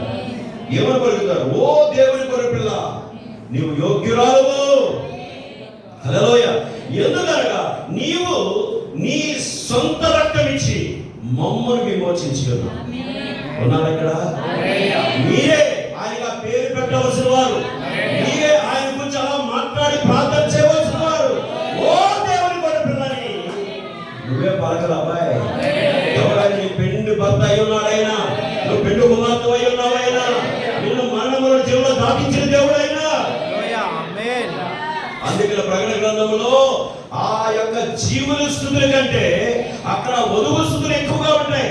మా రక్షణకై నీకు స్తోత్రం అని ప్రకటన గ్రంథంలో ఆ ప్రజలందరూ కేకలు పెట్టి దేవుని స్తుతిస్తున్నారు. అది కన్నా ఇక్కడ నీకు స్తుతులు చెప్పడం అలవాటు ఉండే, అక్కడ స్తుతులు చెప్పగలరు. ఇక్కడే స్తుతులు చెప్పడం కానీ ప్రార్థన చేయడం అలవాటు లేకపోతే అక్కడికి ఏం చేస్తావు? నీకు డ్యూటీ ఏది? ఓ ఇక్కడ నీకు ఆయన వల్ల వచ్చిన ఆయన ద్వారా నువ్వు ఏ పేరు పొందుకున్నావు ఇక్కడ నీకు గ్రహింపు కాకపోతే, నీకు బయలుపడలేకపోతే అక్కడికి వెళ్ళి ఆయన ఎరువులో దొరుకుతావు. అందుకని ఇక్కడ నీకు ఏం చేశాడు అది నీకు తెలియాలి. ఇలా నన్ను క్షమించండి నా ప్రియ సోదరుడు. మీ భర్తల వల్ల మీరు ఏ పేరు పొందుకున్నారు? అని అన్నప్పుడు మీరు ఏం ఆలోచిస్తారు? మనకంత బాగా సంబంధం ఆలోచనలు వచ్చేస్తాయి. కానీ నీ భర్త వల్ల నువ్వేం మేలుకున్నావు తెలుసా? ఒక జీవమును భూమి మీదకి తీసుకొచ్చు. అర్థమైందా నీకు? అందుకని ఇక్కడ ఒక భర్త ద్వారా ఒక జన్మను భూమి మీదకి తెస్తే నీ భర్తను గౌరవించాలి. అది ఫస్ట్ విషయం. అలాగే నీలో ఉన్న జీవాన్ని బయటకు తేవడానికి నీ భార్య ఎంతో సహకరించినందున నీ భార్యను నువ్వు కనపరచాలి. నీ భార్యను ఎప్పుడు కొనియాడాలి, మర్చిపోవద్దు. ఎందుకు చెప్తున్నాను? మాకు ఎలాంటి బోధించి సరైన మార్గంలో మాకు ఎవడ పెట్టలేదండి. కానీ ఈ రోజున వాక్యం వలన అన్ని మనకు బయలుపరచబడతాయి. నా బ్రతుకులో నేను చాలాసార్లు ఆలోచిస్తాను, నా భార్యను అంతగా కనపరచట్లేదేమో చాలా సందర్భాలను దుఃఖపడుతూ ఉంటాను. ఆమె ఆమె కోరిన విషయాల్లో నేను ఏది కూడా తృప్తిగా చేయలేకపోతున్నానని ఆలోచిస్తూ ఉంటాను. ఇప్పుడు అన్నది ఆ ప్రక్కనన్నా ఇల్లు కట్టండి, చిన్న బిల్డింగ్ అన్నది. ఆలోచించినప్పుడు చాలా బాధపడాలి. కానీ దేవుడిని అడిగారు, ఏమో ఆయన రాగడ అవసరం అయితే అవన్నీ మనకు ఉంటాయి. ఒకవేళ వచ్చేస్తే మనకి ఇక్కడ ఏముంది, అక్కడ అన్నీ ఉంటాయి. దేవుడు ఏమైనా చేస్తాడు. కానీ ఒకటి మన జీవితాలలో దేవుడు పెట్టారా, ఒకరి నుంచి ఒకరు ఏం పొందుకున్నామో సరైన గ్రహింపు మనకు వస్తే దేవుడు అక్కడ కనబడతాడు. మనం ఒకరి పట్ల ఒకరు ఏం పొందుకున్నామో సరైన ఆలోచన లేకపోతే నీ భార్యకు నువ్వు సరైన మరి ఘనత నువ్వు ఇవ్వలేవు, నీ భర్తకు సరిగా నువ్వు లోపడలేవు. ఈ రెండు చాలా ప్రాముఖ్యత. అందుకని భర్త భార్యను ప్రేమించాలంటాడు, భార్య భర్తను లోపడాలంటాడు. అప్పుడే దేవుడు ఈ కుటుంబంలో తిరుగుతాడు. ఎందుకంటే ఆయన ప్రేమై ఉన్నాడు. ఆయన ప్రేమను మహిమపరిచేది సంఘమే.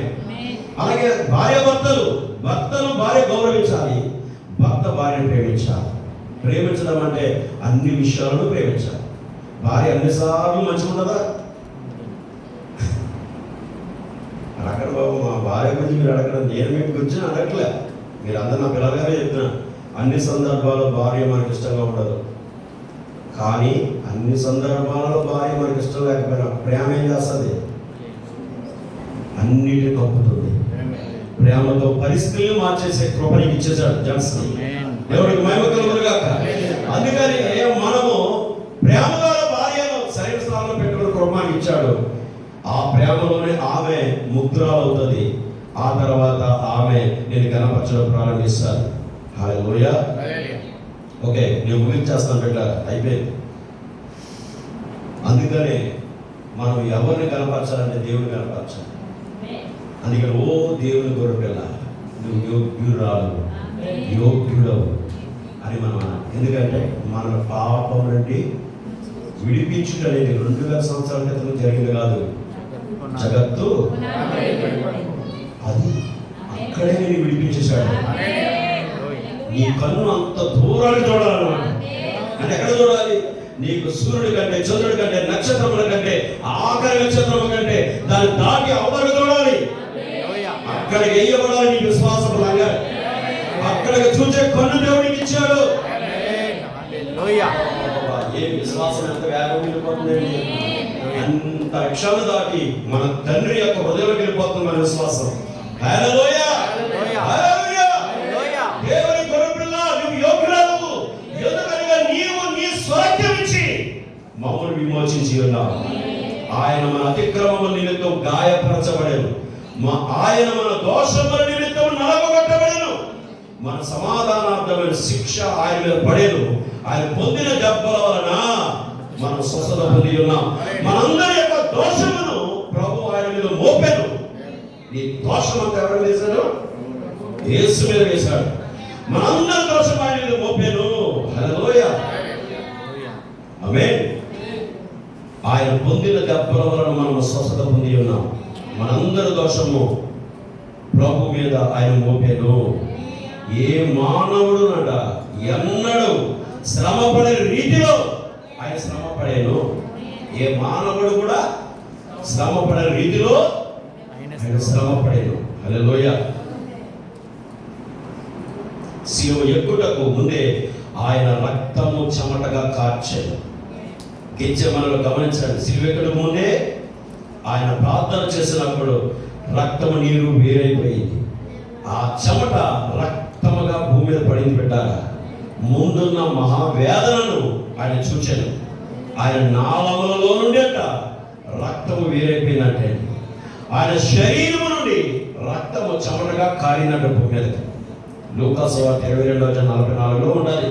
ఆయన వేదన పడి మరింత ఆతురముగా ప్రార్థన చేయగా ఆయన చెమట నేలను పడుచున్న గొప్ప రక్తపు బిందువులే ఆయను.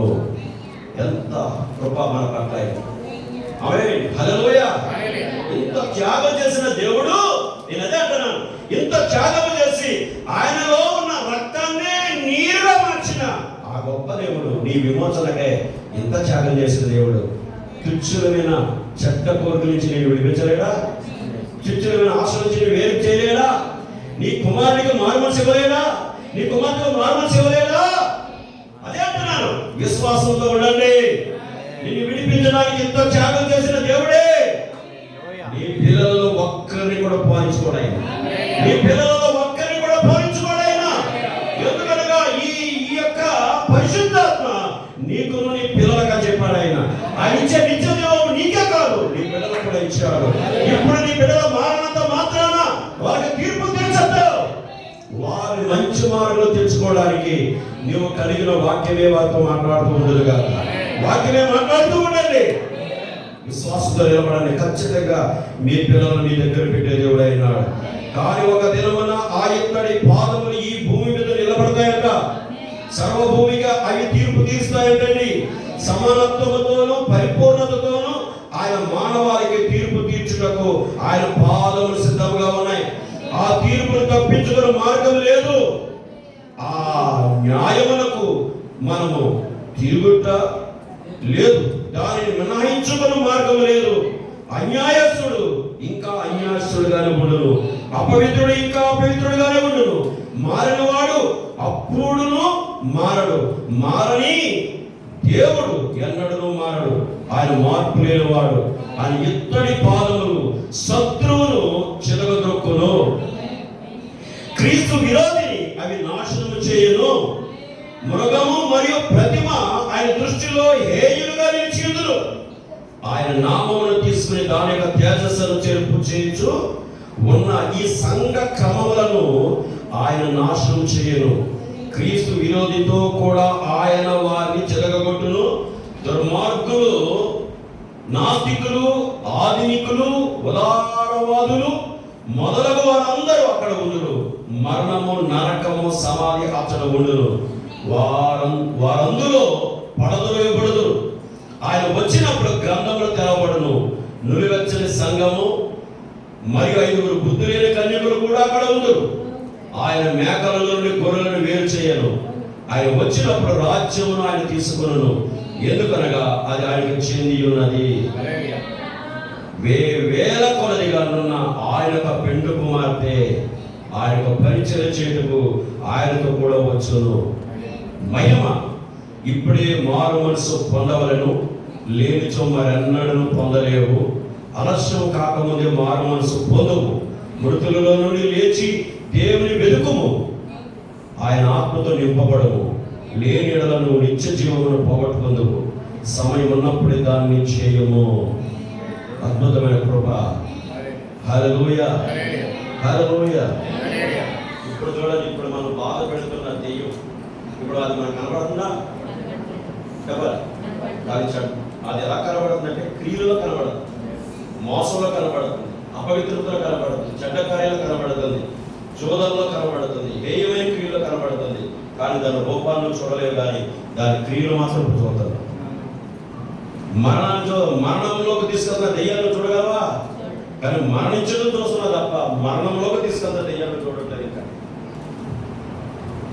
కానీ ఒక రోజు వస్తుంది, అది అలాగే పెట్టు. దేవుని చూస్తున్నావా? కానీ దేవుని కూడా నువ్వు చూడలేదు, కానీ దేవుని క్రియలు చూస్తుంది. దేవుడు నీ స్వభావాన్ని మార్చడం నీ వెలుగుతూ, నేను పరిశుద్ధులుగా చేయడం వెలుగుతూ, సత్క్రియలు, మంచి క్రియలు, దైవ సంబంధమైన క్రియలలోనే ఆయన చూస్తున్నావు. ప్రత్యక్షంగా ఆయన చూడట్లేదు. కానీ క్రియలలో నువ్వు ఆయన చూస్తున్నావంటే నీ లోపల ఉన్నాడు ఆయన. ఆమేన్. అదృశ్యంగా ఉన్నాడు. దేవుని క్రియలు చేయకుండా కానీ లోకపు క్రియలు చేస్తే సాతాను నీలో ఉన్నాడు, అపవాది నీ లోపల ఉన్నాడు, దెయ్యం నీ లోపల ఉంది. కనుక ఒక రోజు వస్తుంది, నీవు మార్పు నుండి దేవుని రూపంలో నిలబడతావు, థియోఫనీ ధరించుకుని. ఆ రోజు దెయ్యాన్ని చూస్తావు, హల్లెలూయా. అపవాదిని నిటారుగా చూస్తావు, మరణాన్ని చూస్తావు, సాతాన్ని చూస్తావు, వాడి సమూహాన్ని చూస్తావు. ఇవన్నిటిని నువ్వు చూసే ఒక రోజు ఉంది. అది తీర్పు తీర్చే రోజు రాబోతుంది. వాడు ఆత్మ అయినాడు, దేవుడు చూపిస్తాడు ఒక రోజు. వీడే ఎంతకాలం నిన్ను నాశనం చేసి పతనం చేసిన వాడు. ఇప్పుడు నీకు హక్కు ఉన్నది, వాడికి శిక్ష వార్త వేయాలి. శిక్ష వేసే ఆజ్ఞ కూడా నీ దగ్గర నుంచి ఉండాలి. చెప్పు, నిన్ను సర్వనాశనం చేస్తున్న వాడి దగ్గరికి వెళ్ళి స్నేహం చేస్తావా? నేను పాడు చేస్తున్న వాడి దగ్గరికి ఇప్పుడు స్నేహం చేస్తావా? నేను పాడు చేసిన వాడు ఎవడో తెలిసినప్పుడు ఏం చేస్తావు? వాడిని దూరంగా పడిపోతావు. వాడు అబద్ధములకు, వాడి చెడ్డ క్రియలకు నువ్వు వాడితో సహవాసం చేయవు. నువ్వు వాడి జీవితాన్ని పాడు చేస్తున్నాను కానీ దూరంగా పడిపోతావు. కానీ నేను మంచిగా చేసే వాడితో సహవాసం చేస్తాను. అదే పరిశుద్ధాత్మ. పరిశుద్ధాత్మతో సహవాసం చేసినప్పుడు దేవుడు నీలో ఒకడవుతున్నాడు, నువ్వు ఆయన ఒకడవుతున్నావు. దేవుడికి మహిమ కలుగును గాక. ఆ రోజు ఆ దెయ్యంతో మాట్లాడతావు. ఎంత కోపం చేసి నీకు, నన్ను ఇంతకాలము నేను నీతిలో బ్రతకవలసిన నన్ను చెడ్డ కార్యాలు, చెడు కార్యాలు, చెడు సహాయాల్లో నన్ను పడేసేవా నువ్వు? ఈరోజు నిన్నే నేను పడగొడతాను కింద, నిన్నే నేను తొక్కి నీ మెడ మీద కాలు పెడుతున్నాను దెయ్యమా అని చెప్పి దెయ్యాన్ని కత్తించి కింద పడగొడతాను. ప్రవక్త అన్నాడు, ఎంతకాలం నిన్ను పాడు చేసిన దెయ్యాన్ని నువ్వు పట్టుకో. ఇప్పుడు వాడిని పట్టుకో, వాడి పక్కన లాగు, వాడి చుట్టూ నువ్వు పక్కన కట్టు, కింద పడగొట్టు, తొక్కు వాడిని. నీ జీవితాన్ని నాశనం చేసిన వాడే, నీ బ్రతుకుని నాశనం చేసిన వాడు, వాడు నువ్వు పక్కలపై నీ జీవితం నాశనం చేసిన వాడితో మాట్లాడకు, నీ బ్రతుకుని పాడు చేయ వాడితో మాట్లాడకు. అటు వాడిని క్రింద పెట్టి తొక్కి నువ్వేమన్నా తెలుసా? సమాధానకర్తకు దేవుడు శీఘ్రముగా సాతాన్ని నా చేత తొక్కిస్తానని నా దేవుడు నెరవేరుస్తున్నాడని సాక్ష్యం ఇవ్వగలగాలి. ఎందుకు తెలుసా? పగదించుడు నా పని నీలో నుండే పని చేయాలి. అందుకంటే నేను త్రాగుబోతుగా చేసిన వాడిని కొట్టు, నేను దొంగతనాలకు తీసుకెళ్తున్న వాడిని కొట్టు, నీలో అబద్ధాలు ఆడేసిన వాడిని కొట్టు, చెడ్డ కార్యాలు చేసిన వాడిని కొట్టు. కొట్టంటే మనిషి కొట్టుకొని కాదు, నీ స్వభావంలోకి వచ్చి చెడ్డ కార్యాల వైపు నేను మళ్ళిస్తున్న దెయ్యాన్ని కొట్టు, వాక్యంతో కొట్టు, వాక్యంతో పడగొట్టు. వాడిని పడగొట్టాలంటే నువ్వు ఒకటే చేయాలి, నువ్వు దేవుడికి సరెండర్ అయిపోతావు. నా కొరకు అంతా చేసేసావు, నీ కొరకు ఇప్పుడు నేను నిలబడతానయ్యా, నన్ను నిలబెట్టు, వీటి నుంచి నన్ను దూరంచి నీ కొరకు జీవిస్తాను తండ్రి, నా కొరకు ఏదైనా చేయగలవని నమ్ముతున్నాను అని ఒక మంచి హృదయంతో వారికి సమర్పించుకోగలిగాను. ప్రభు ఆత్మ నీకు సహాయపడుతుంది. హల్లెలూయా, హల్లెలూయా, హల్లెలూయా. సంతోషంగా ఉన్నాను ఈ రోజు. నన్ను మరణంలో జీవన దాటించిన వాడు, నన్ను బాగు చేసిన వాడు, నన్ను మృత్యువు నుండి పైకి లేపిన వాడు, జీవన నుండి విడిపించిన దేవుడు, నరకము నుండి తప్పించిన దేవుడు, నా పక్షాన నిలబడి నాకు క్షణక్షణం జీవిస్తున్న దేవుడు. ఈ సంతోషాన్ని ఇచ్చిన దేవుడిని ఎలా విడిచిపెట్టుకోగలను, ఎలా దూరం చేసుకోగలను? ఎందుకు చెప్తున్నాను? ఆయనతో నా జీవితం ముగించబడిపోవాలని కోరుకుంటున్నాను. హల్లెలూయా, హల్లెలూయా. అల్ల సైన్యములకు అధిపతి అయిన ఆ దేవుని స్తుతించెదము, సైన్యములకు అధిపతి అయిన ఆ దేవుని స్తుతించెదము.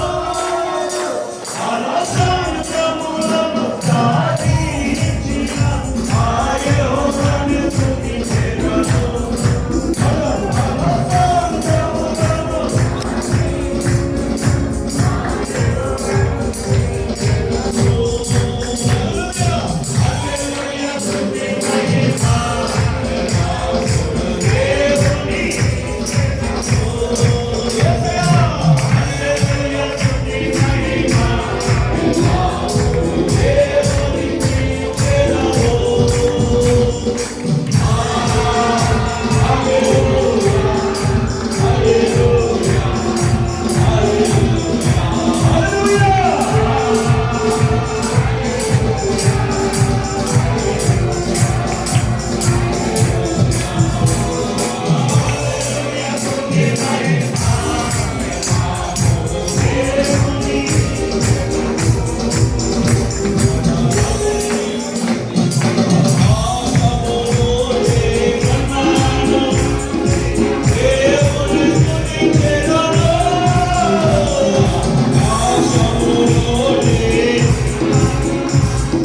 క్రియలు చెడ్డమైనందున మనుషులు వెలుగును ప్రేమించగా చీకటినే ప్రేమించింది.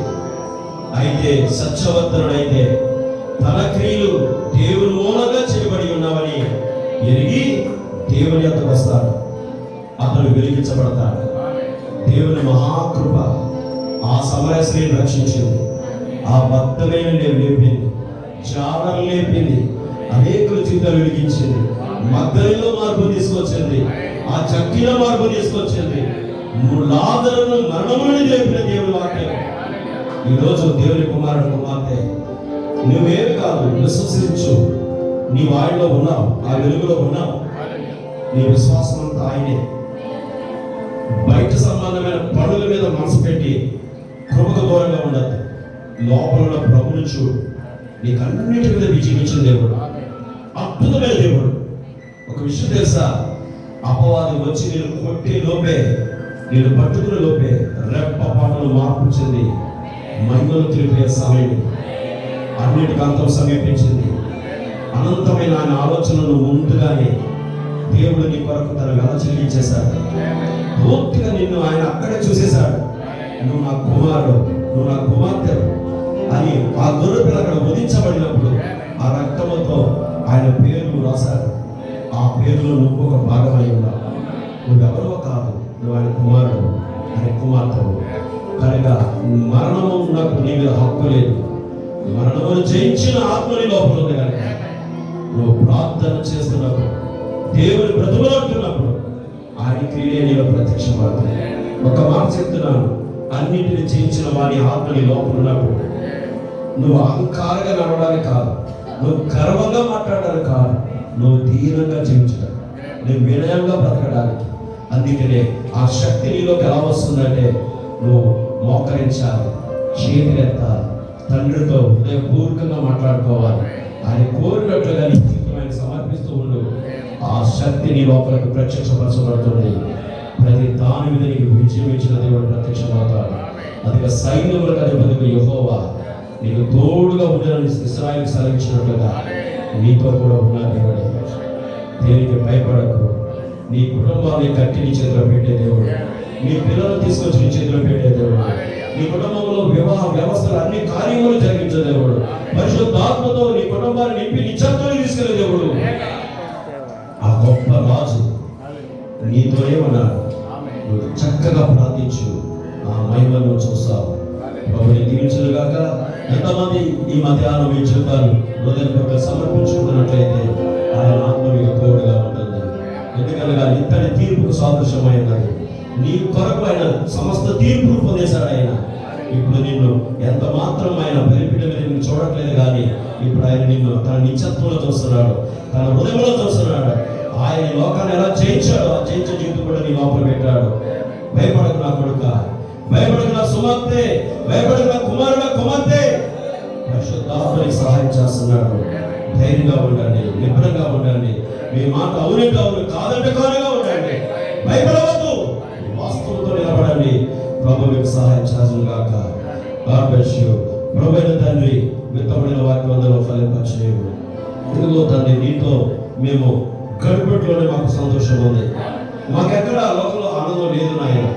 మా క్షణంలో మళ్ళా మేము బయటికి వెళ్ళిపోతాం తండ్రి. మా చుట్టూ దుఃఖాలు, బాధలు, శ్రమలు, వేదనలు, సమస్యలు, అప్పులు, రకరకాల పరిస్థితులు అన్నీ మా ముందు మళ్ళీ కనబడతాయి. అయితే వీటన్నిటికీ పైగా జీవించడం మా లోపల నీ వెలుగు పెట్టావు దేవా, నీ సత్యం పెట్టావు దేవా, నీ పరిశుద్ధాత్మ పెట్టావు దేవా. దాని యందు మేము ఆనందిస్తూ నాయన, మా చుట్టూ నీ పరిస్థితులకు పరిష్కారము నాయన నువ్వే చేస్తున్నావని నమ్మి మీకు పైగా మేము జీవించడానికి నీ పరిశుద్ధాత్మ నిండుగా బిడ్డలకు దయచేయండి ప్రభువా. వచ్చిన ప్రతి బిడ్డను బలపరచండి, పరిశుద్ధాత్మని మా కుటుంబాలు కట్టండి, తిరిగి వెళుతున్న కృపతో తోడించండి. ఈ అన్నదెబ్బ వల్ల బిడ్డకి అపాయకాలను కాపాడు. తిరిగి సాయంకాలం ఆయన ప్రభురాత్రి వాళ్ళ కొరకే అందరి సిద్ధపరచము సహాయం చేయమని యేసుక్రీస్తు దివ్య నామములో ప్రార్థిస్తూ బిడ్డలు ప్రేమతించిన కానుకలు, దశభాగం, ప్రథమఫలములు, అర్పణములన్నిటినీ నాయన మీరు స్వీకరించి అనేక వేదరెట్లు నాయన బిడ్డకి తృప్తిపరచమని యేసుక్రీస్తు దివ్య నామములో ప్రార్థించుచున్నాము తండ్రి. ఆమేన్. ప్రభు అయిన యేసుక్రీస్తు కృప, ప్రేమ, సమాధానము కూడొచ్చిన మనందరికీ తోడుగా ఉండి ఆయన మహిమ కొరకు ప్రతి స్థలంలో మనం నిలబెట్టి నడుపును గాక. Amen. God bless you brother. ప్రభు మీ అందరిని దీవించును గాక. God bless you.